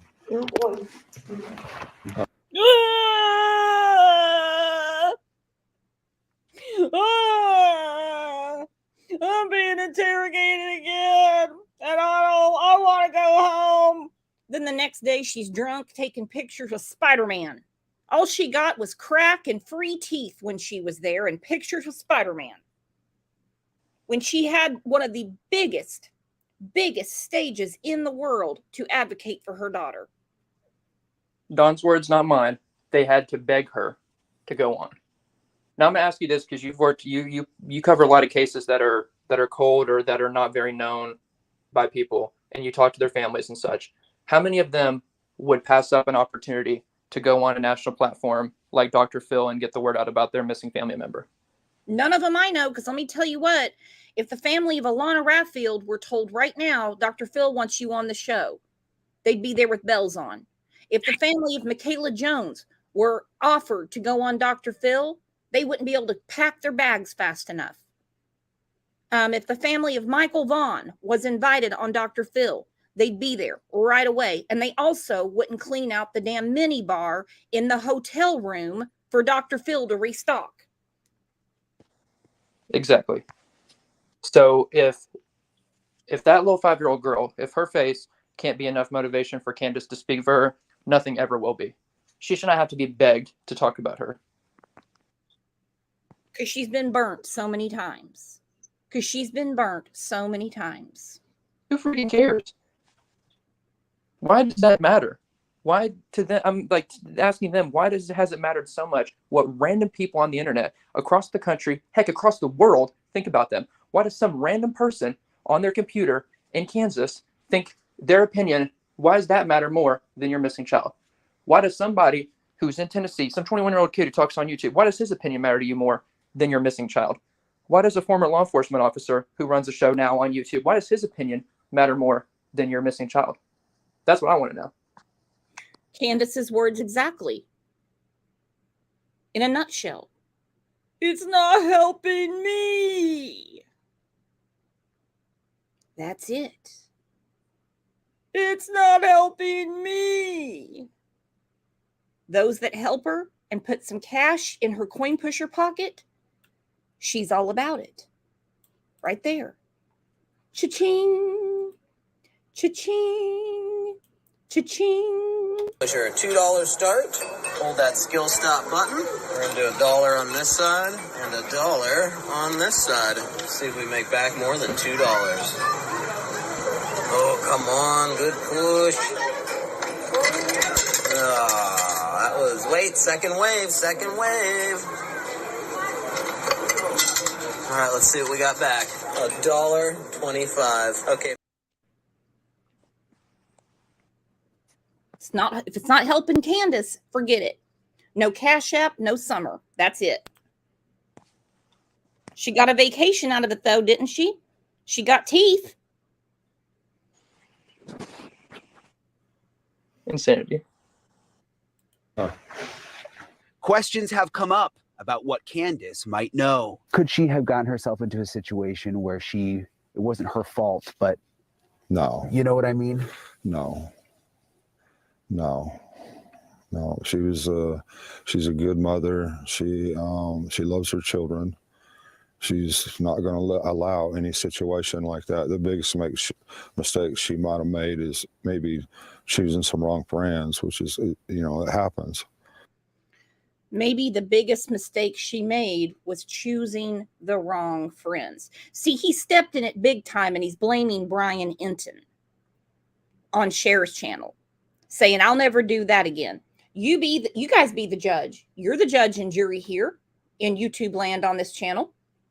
Was Brian Enton unfair to Don? I mean, he spoke to him.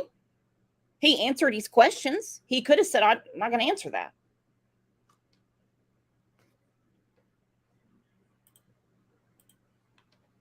Choosing the wrong friends. He also said maybe we weren't paying enough attention. Okay, now we get back to Hunter. Kids. Oh no, he wasn't around the little kids. His mom wouldn't allow that with their mom. So why would Don, in your opinion, call Candace while you're in the line at Walgreens to say there's some dude on the property wanting to touch the kids? Help me understand that. I mean, at first I thought because he calls her like every 2 hours because he works. Okay. I thought he was just doing his daily checkup. Okay. But then she told me about that. I was like, how does he even know? Now, Hunter's a young kid, okay? He's not Trev's wise old age of 10 years old. How would he know that Dawn makes a daily check-in with Candace? He said, I just thought he was doing his daily check-in. Now let's wind it back to when we were friends, when we had our friends over, we were at friends' homes. Did we ever pay attention to the phone calls that their parents got? Unless they were on the phone ordering pizza for us, we didn't really care who anybody was talking to.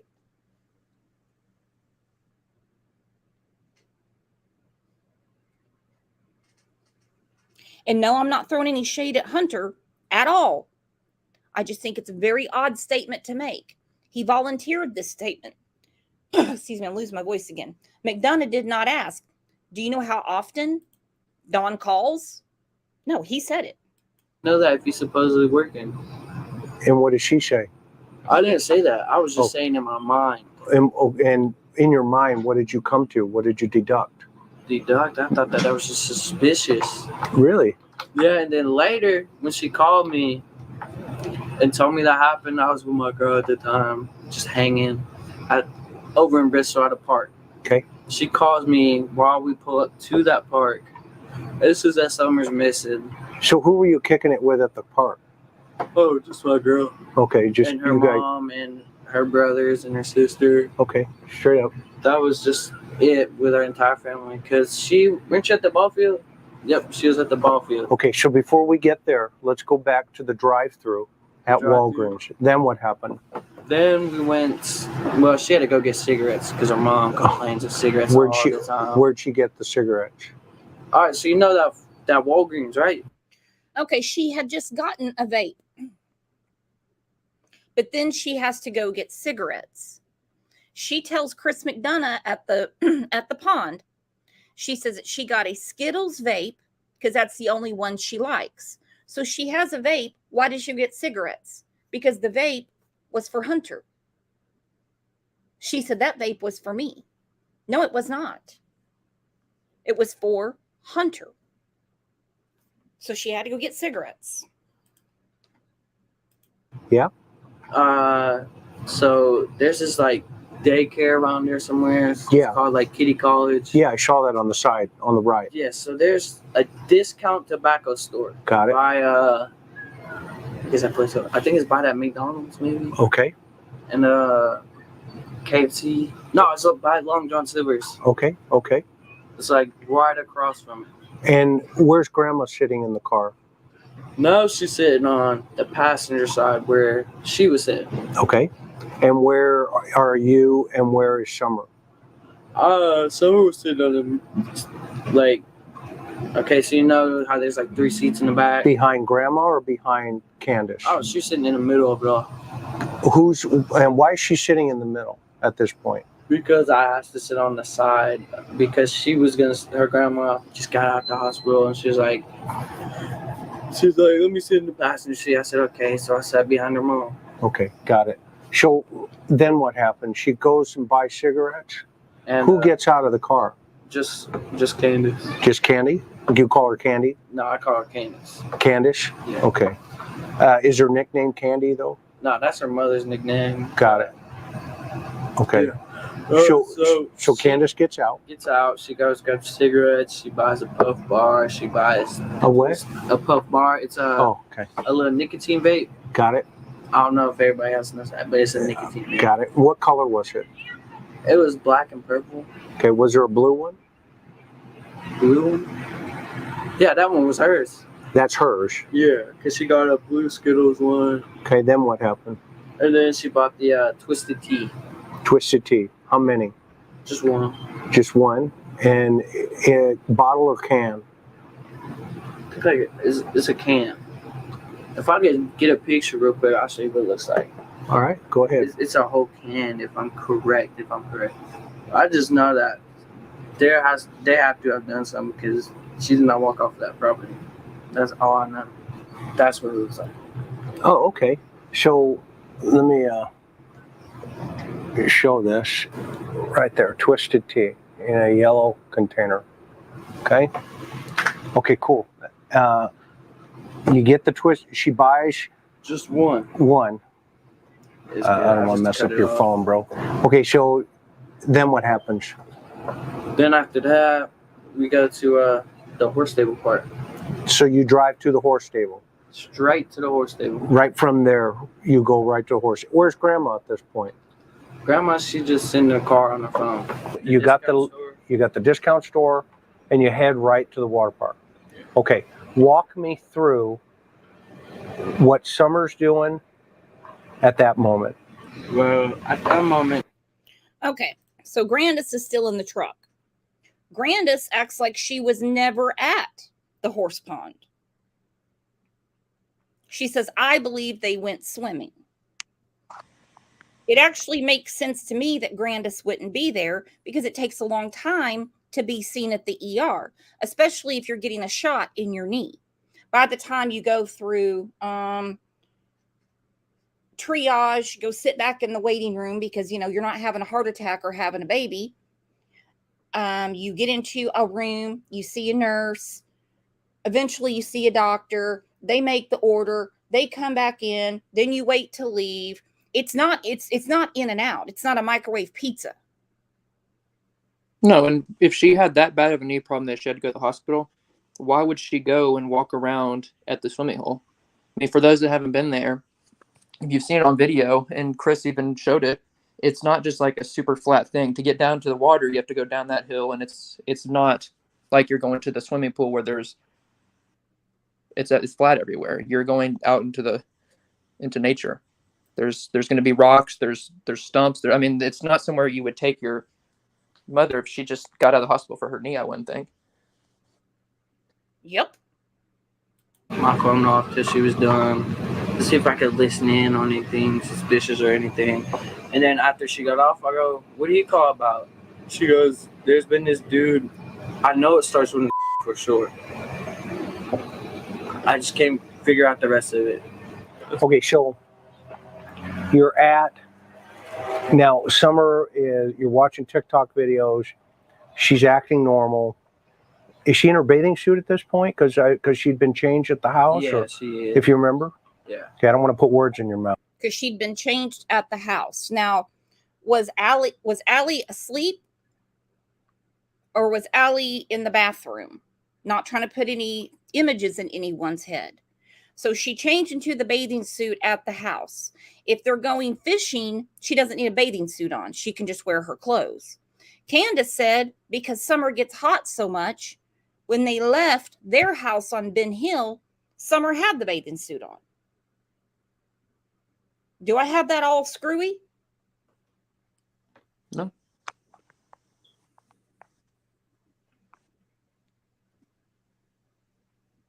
And I'm not picking on Hunter, but I want to know, why would Hunter at his age be listening for anything suspicious?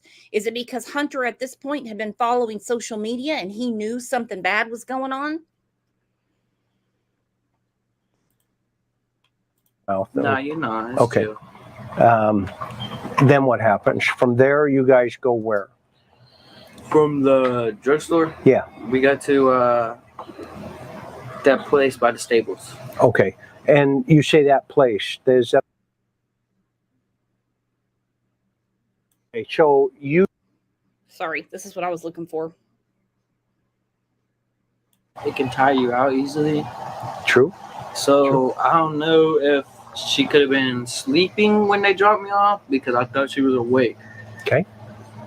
So from the water hole now, or I'll call it a water hole.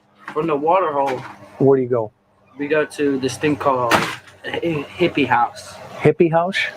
And they sell like THC, CBD, the vapes. Got it. So she's going to cop like another vape, or is she buying CBD? She was gonna go in there to see what was in there because it just had opened. Okay, so you get there to that house. It's called the hippie house? Yeah, it's literally. So you know how you come up from what's it called? The Warriors. Yeah. You know how you come up? There's like a few places on the side here, there. Yes, sir. There's a hippie house. Like they used to go to this one. It's Okay. It's another tobacco store. I don't know. What it is. That's probably one of the neighbors. It's another tobacco store. Okay. But she used to go to it. It's down there. Right. Mom, where's that tobacco store? No, not that one. The other one. Hippie house. Not the hippie house. The tobacco store. The Thanks, one that's Grandma. down by Warriors. I don't know the name of that one. No, which one I'm talking about? The white one. Yeah. That's all right. I'll find it. But it's what is she? Did you go in? No, I can't go in. I'm under. Who went in? Her and her mother. And that left you in Summer. Yeah. Was she talking to you? Because I would have the phone here and I would make her swipe there. Because I don't really watch TikTok. I don't really like to do anything with camera on. What was Summer talking about? She was talking about LOLs.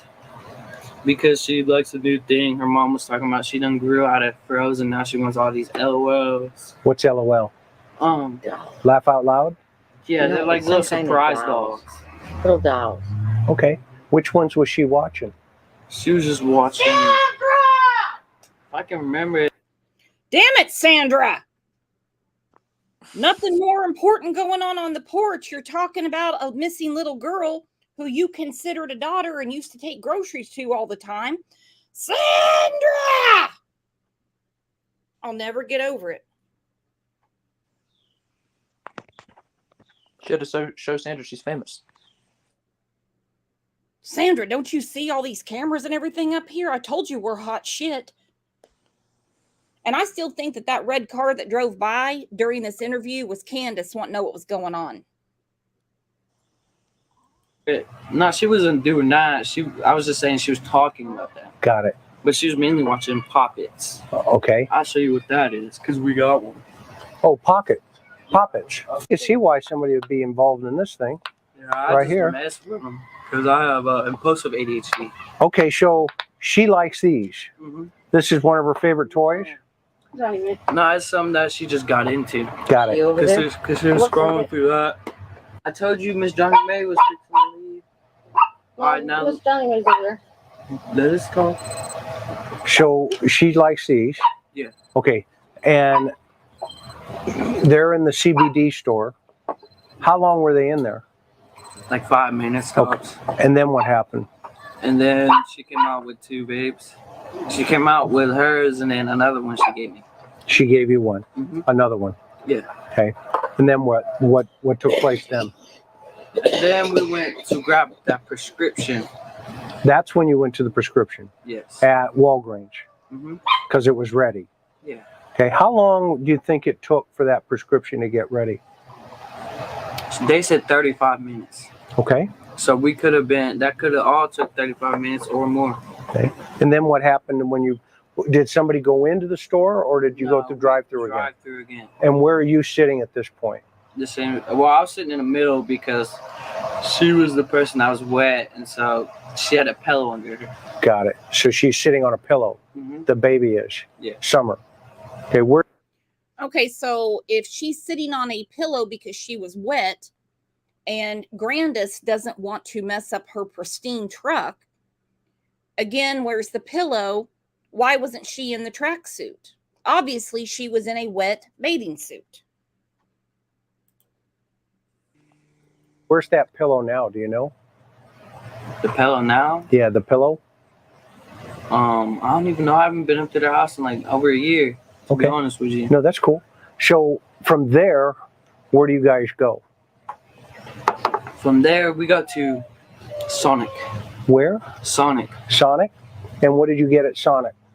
Slushies. Like a blueberry slushie. Okay. She got some purple one. Her mother got an orange one, and Summer got the same blueberry one. So they bought a slushie at Sonic. The one down, not by your Walmart, but the other one. Okay. So now where's that Sonic at? Fort Henry Drive. Okay, got it. Before Walmart. Okay, so from there, did they eat them there? Did you guys eat them there? No, we ate them on the way to Priceless. Okay, so you eat the slushes all the way to, what's it called? Priceless. Priceless. Okay, where's that at? Ask her. I really don't do good with like. Do you know where that's at, Miss? Okay. It's the one that she goes to by the liquor store. Okay. It's down. It's down before you hit her road. It's like almost across from J&J Auto. Okay. And then No, that's one. who goes into the store? Her and her mother again. Okay, so Candace and her mom go in the store again. And that left with a bum knee. With a bum knee.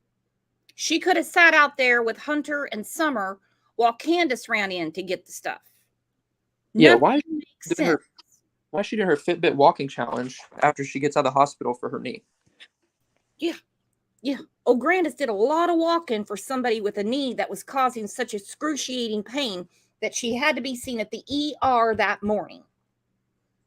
And you're telling me Candace, who doesn't give a rat's ass about anybody, woke up the morning that her daughter went missing, worried about her mom's knee, and said, instead of sleeping till noon, we've got to get you to the ER, Mother.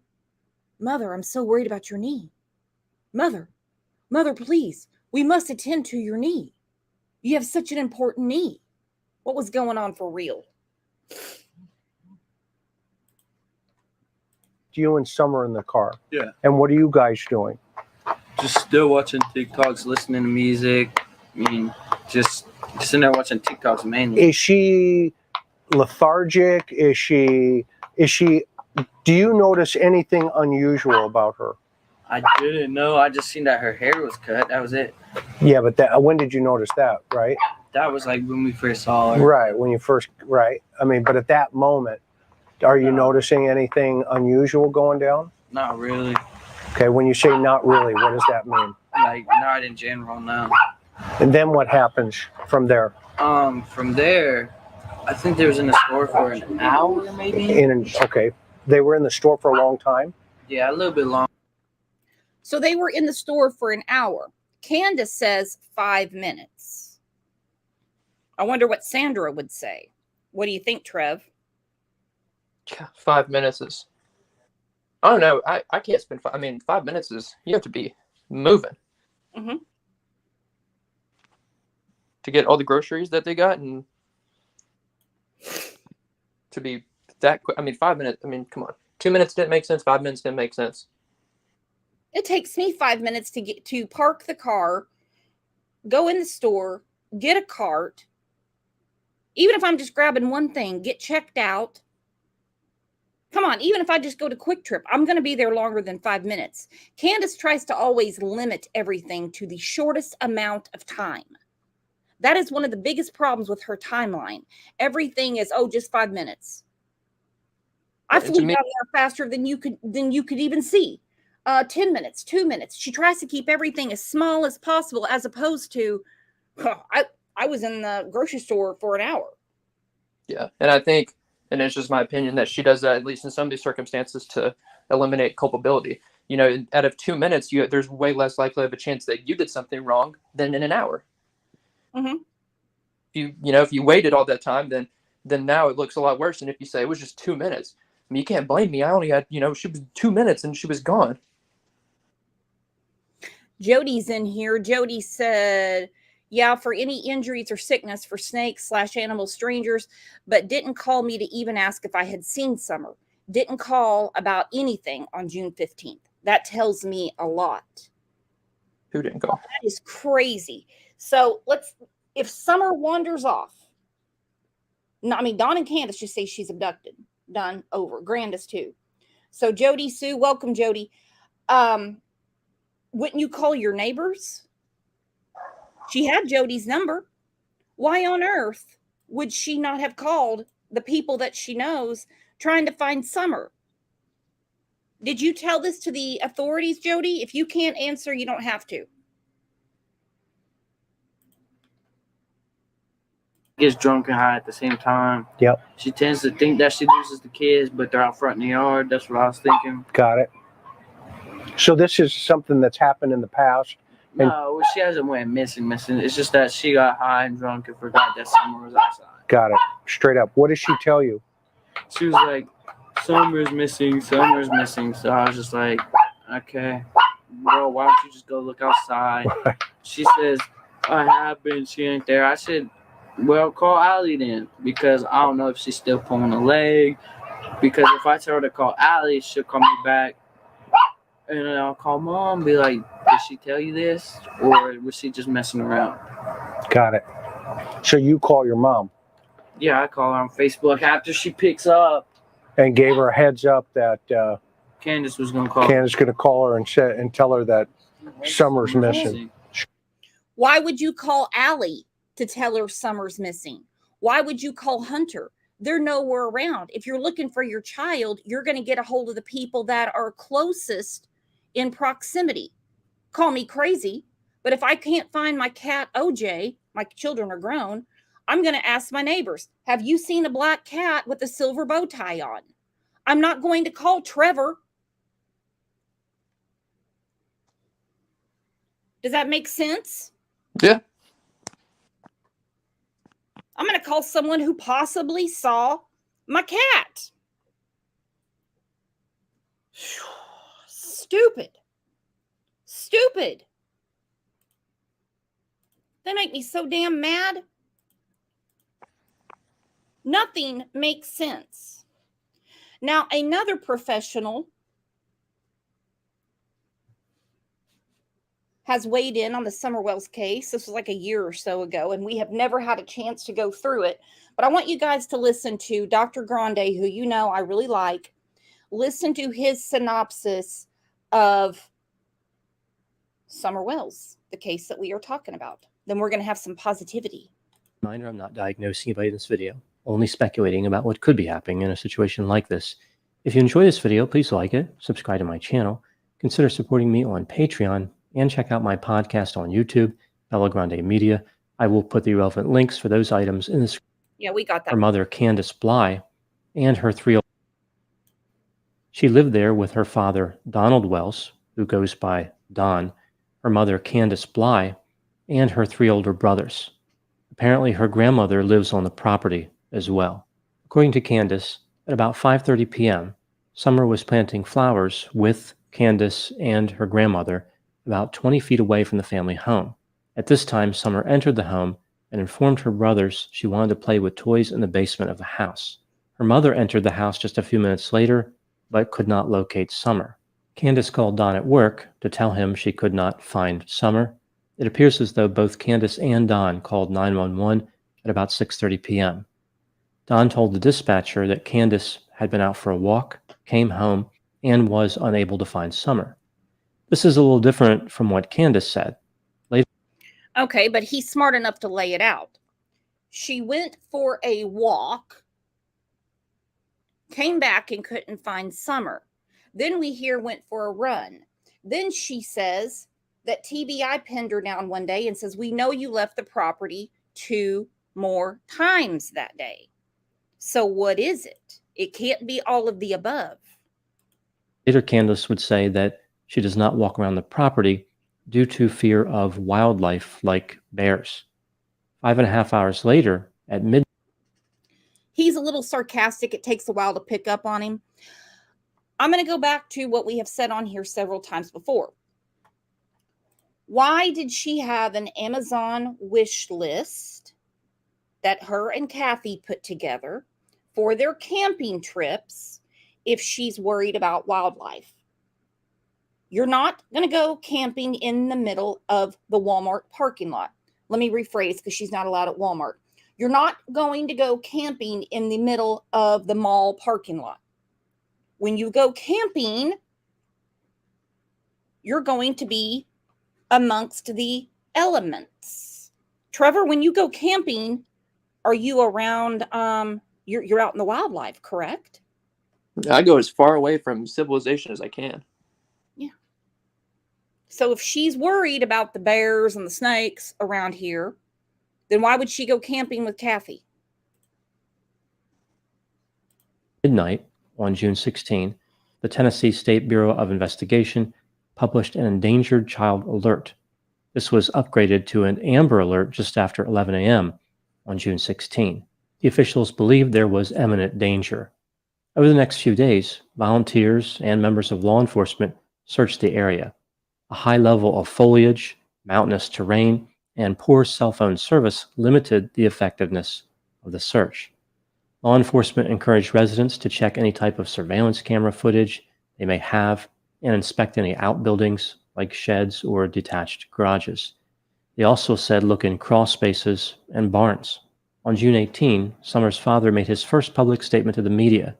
He said he was at work when Summer went missing. He insisted that Summer would never leave on her own. Someone must have taken her. On June 26, the authorities requested that the driver of a pickup truck seen in the area of Summer Wells' home on June 14 or 15 come forward. They believe the driver may have witnessed something that could be helpful. The truck was a 1998 to 2000 Toyota Tacoma with a full bed ladder rack. Search operations were scaled back on June 27. By July 12, the authorities had received over 900 tips. They suggested that all options were still available. Everybody was a person of interest. On the same day, Donald gave an interview where he implied that there was little hope that Summer was alive. He also indicated that he, his wife, and his mother-in-law passed lie detector tests. On July 15, Not only did he say there was little hope in the statistics, well, the statistics tell me, he doesn't know what a statistic means. He doesn't know. He has no idea what a statistic is. Let's look at statistics. When, I'm just going to use old Candace as an example. Let's look at that. When a mother has already had children removed from their care for abuse, statistics show you that they could possibly reoffend and abuse again. That's a statistic they seem to ignore, do they not? But here's another one for you. Statistics show that it's very unlikely that out of an abduction, that it was a stranger abduction that took place.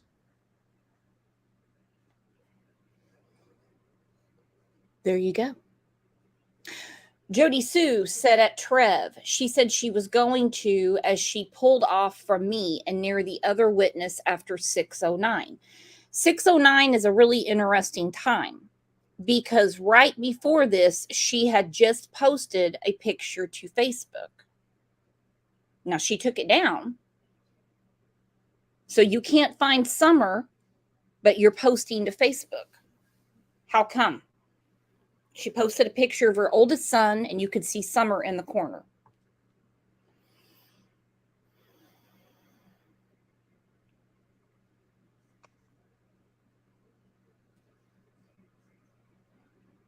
You find that odd, Trev?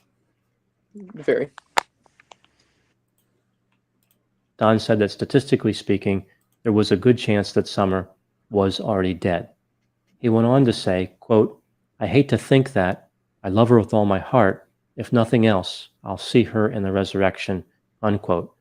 On July 26, according to Don, Summer's 3 older brothers were removed from the home and placed in custody with the Department of Child Protective Services. Don Wells said the house was not safe, trespassers were approaching the house, and the family has received threats. On July 27, the authorities said that the search effort will not be scaled back anymore, but it will be changing. They will be taking control of the search schedule. They were worried about people interfering in the investigation. Now moving to my analysis. Don and Candace both have criminal records. Don Wells has been convicted of a number of felonies. He has been convicted of charges including burglary, theft, forgery, and many others. He has spent time in prison. Apparently, he was criminally active in several different states, including Utah. In October of 2020, Don was arrested for domestic assault. He allegedly was drinking and throwing objects. According to the police report, he knocked Candace down and injured her knee after believing she was cheating on him. Candace applied for an order of protection, only to withdraw it a few days later. According to Don, Candace dropped the charges against him. Don implied the whole incident was based on a lack of communication, and Candace has apologized to him. In addition to Don's criminal past, we know that his 34-year-old son is a convicted sex offender, and as I mentioned, Candace has a criminal record as well. She was convicted of domestic abuse and disorderly conduct in Wisconsin. This case has generated a lot of rumors, some of which the police have addressed. For example, some people believe that the police were using psychics to help locate Summer. The police have denied this claim. The police have asked for people to stop speculating online about what could be happening in this case. I guess there's this idea that they are reading these different speculations and they're forced to investigate each one. This doesn't make any sense to me. I can understand them asking for people not to call in unhelpful or inappropriate tips. But as far as speculation, I don't really know how that could be a problem. It sounds as though the authorities are simply letting themselves get overwhelmed, probably because they don't have a lot of experience with this type of investigation. It's not a common problem in rural Tennessee. Maybe the authorities simply need help finding the off switch on their electronic devices. Perhaps they should consider spending less time on the internet worried about speculation and more time focused on collecting actual evidence. I love that. I'm sorry. I love that. Maybe they're a little overwhelmed. Maybe they need to get off the internet and quit worrying about what people on YouTube and Facebook are saying and just start collecting, just get evidence. Start working on that. Like I said, he's very sarcastic. Let's look at the theories in this case. What could have happened here? Essentially, there are really only 4 possible theories of the disappearance of Summer Wells. Theory number 1. During the few minutes when Summer was unsupervised, she walked out of the house into the rugged terrain. It appears as though there is a door directly out of the basement into the yard, like the house is built on a slope, so it's not like she would have had to come up steps into the first floor and then exit. This is also important to keep in mind when considering the other theories, like that somebody may have entered the house and taken her. As far as this theory, the one where she walked out on her own, I think it's quite possible that people searching could have missed her in the terrain around the house, but I don't think it's likely. With this explanation, Summer would have had to do something that she never did before, walked off into the woods or down the driveway. What would be her motivation? Also, it is believed that she was barefoot. It's hard to imagine that she would have made it too far in that state. Theory number 2. Something happened to Summer in or around her house, like an accident or maybe something intentional, which resulted in her death. The whole story of her disappearance is to cover up whatever happened. There's not a lot of evidence that supports this theory. The parents have been interviewed by the media many times, and they really don't seem like sophisticated criminals. I imagine the police have searched the house for any evidence of a person being killed or injured. There's been no report of them finding anything like that. Also, her older brothers and grandmother would have probably seen something. It would be difficult to get all parties not to reveal any information. It would take a relatively sophisticated conspiracy to keep this secret. Some people pointed out that both Don and Candace have referred to Summer in the past tense. I don't really think this means anything. Again, these individuals do not seem particularly sophisticated. They are not used to speaking as precisely as would be required to avoid criticism. They are probably accustomed to casual conversations, which do not lead to a great deal of scrutiny. It's important to remember that there is no baseline established in terms of what Don and Candace were like before the disappearance. I imagine they had the same mannerisms and speech patterns at that time. There's no way to know if they are acting out of the ordinary without seeing how they acted before. Some have pointed out that they both have criminal records. Don's history is particularly worrisome. These criminal histories are not a great sign, like it doesn't help them, but it also doesn't indicate they would necessarily do something more serious. If anything, it appears as though Don is more experienced with getting caught for crimes than getting away with them. There are a few concerning factors that support this theory, including the fact that Child Protective Services removed the other children. We don't know why they did that, but it would stand to reason that it's a bad sign as far as the safety of living in that house. Sadly, why they were removed is known because Kathy, the friend, leaked it out on her channel when she was active. I shouldn't say she showed the documents, but Candace knows exactly why they were taken. She knows exactly why.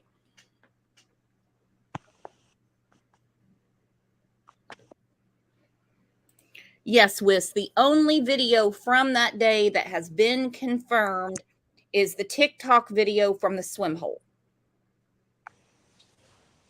100%. It was mentioned in the October 2020 police report that Don was found intoxicated. Alcohol can lead to accidents and crime.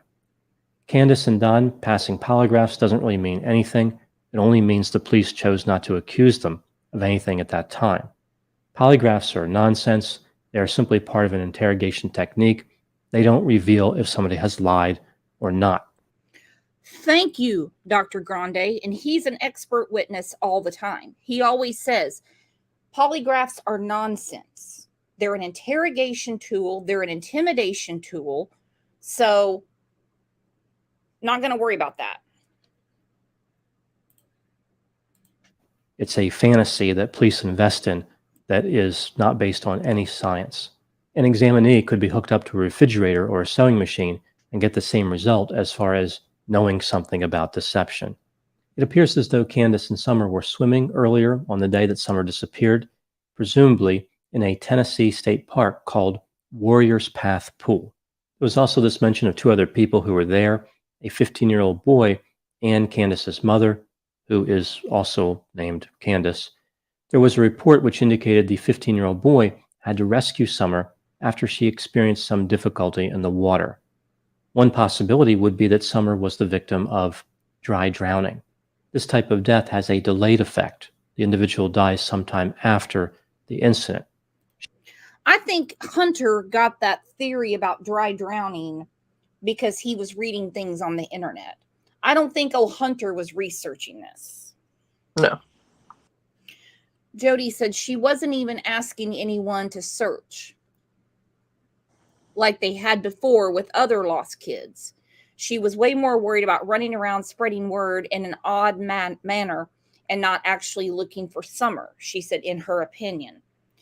Now, children on Ben Hill have wandered off before.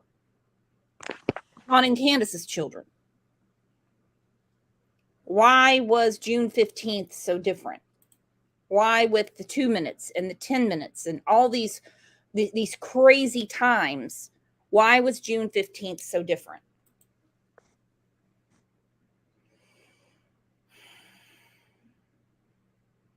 She would have seemed fine, only to die hours after swimming.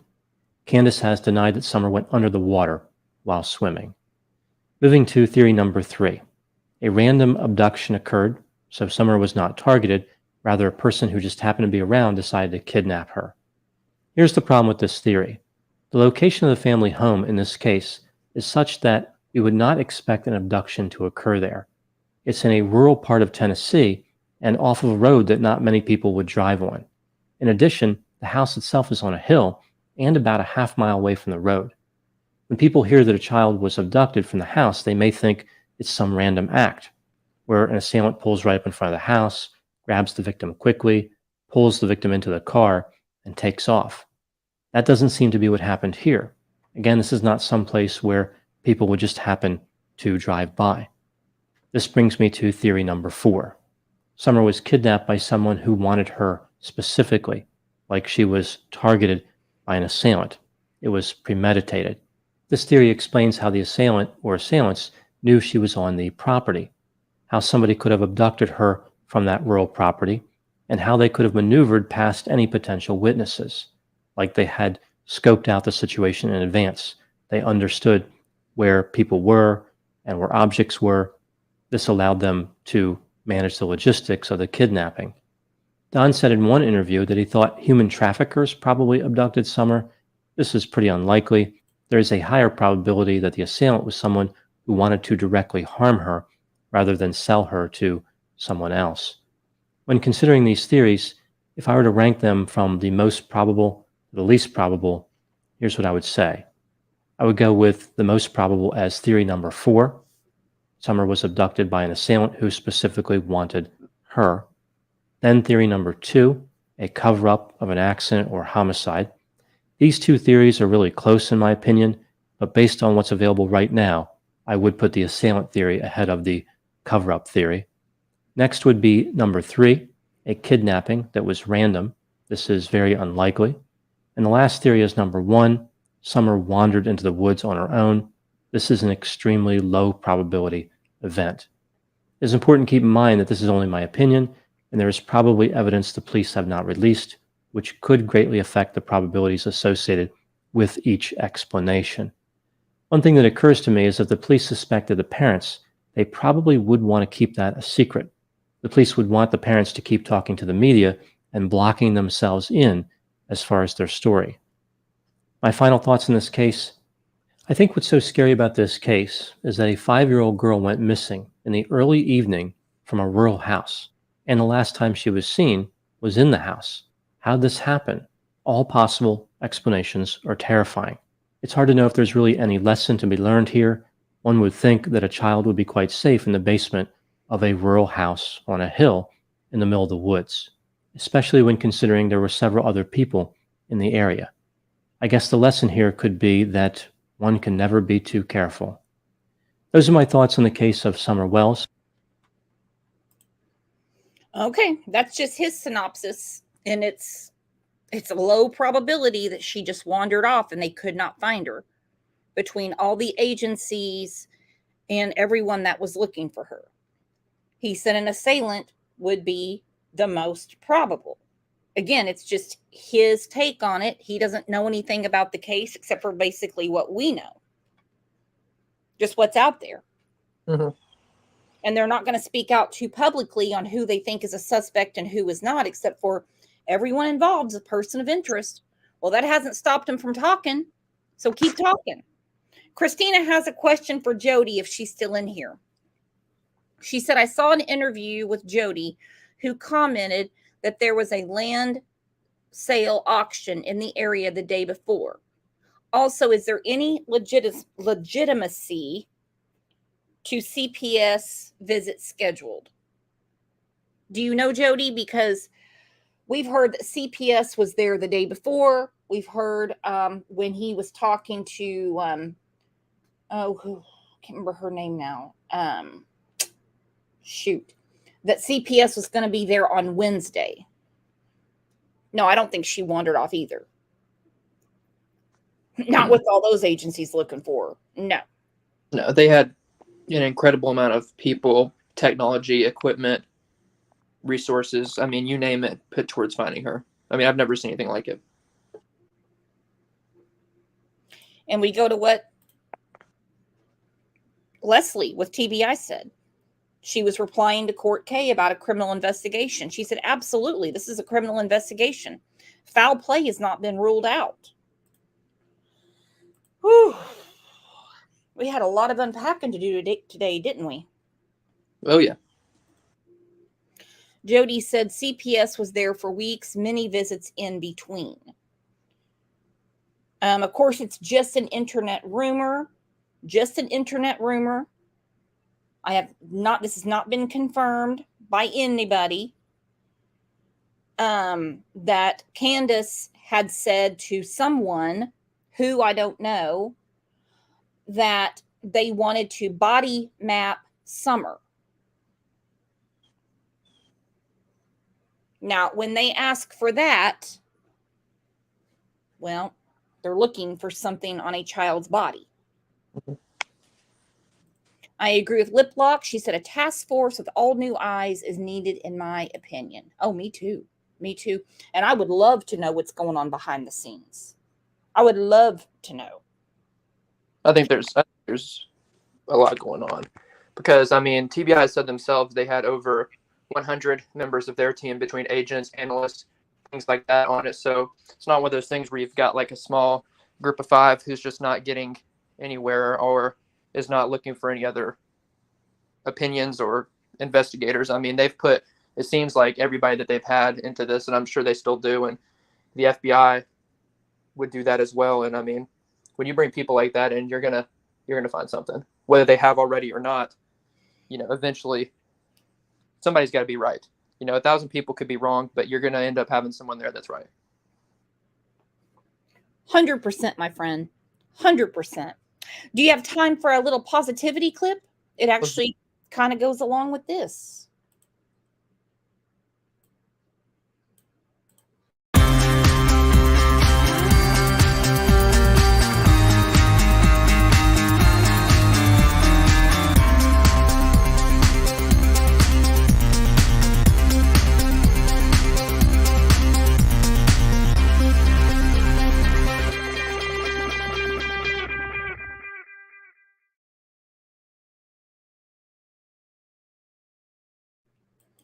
All right. A little girl in Michigan wandered off with her puppy dog, and thank the Lord she was found. Look at this. Brian, this has been my favorite story all week. A toddler from Menominee County who'd wandered away from home was found safe using her pup as a pillow. State police say that 2-year-old Thea Chase wandered away from her home in Faithorn. She had her furry friends Buddy, who was a large Rottweiler, and Hartley, a Springer Spaniel. Little Thea was found around 5 hours later, 3 miles away from home, just off of a trail, just sleeping on the ground, using Hartley as a pillow. Buddy, standing guard, watching over Thea. She was giggling when she finally came home, and when she got there, she said, "Hi, Mom. Hi, Mommy. What's up? What's going on? Yeah. Can I have some mac and cheese?" That is a remarkable story that she was found safe. Thankful for the first responders who were able to find her. And, and those 2 pups who just stayed with her. Mine would have left. Really? Zen would have gone. Are you kidding? Oh. Yeah, Zen would not have stayed. Yeah, there's some kind of an animal instinct there. With animals and kids, they are protective. They know. And I think they knew that they had to stay with her. Absolutely. I love that story. I had happy tears this morning when I heard that on the news, and I was like, I have to share this with you guys. Don't think OJ would ever come to save me, okay? We just don't have that type of relationship.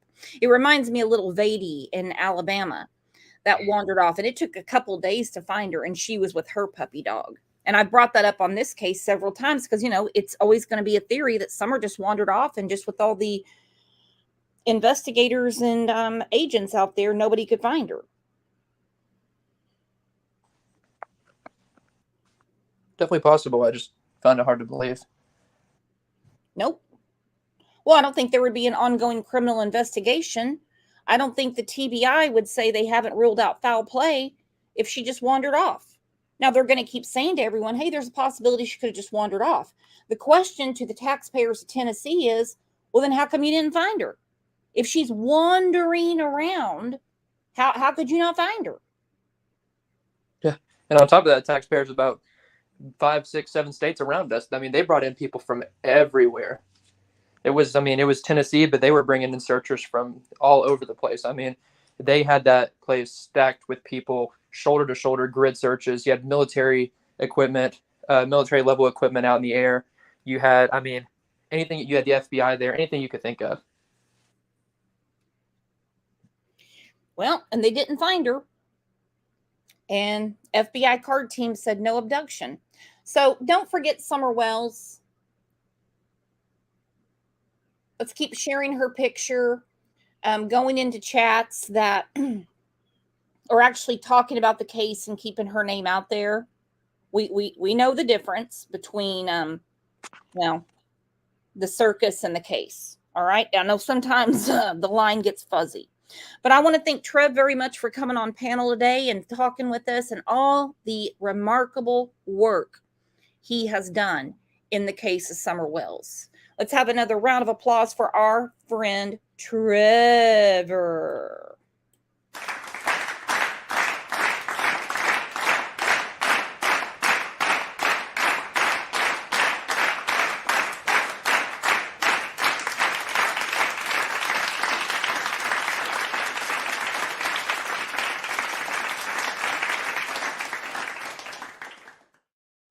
great work you have done, and just proud to know you, my friend. Keep up the good fight.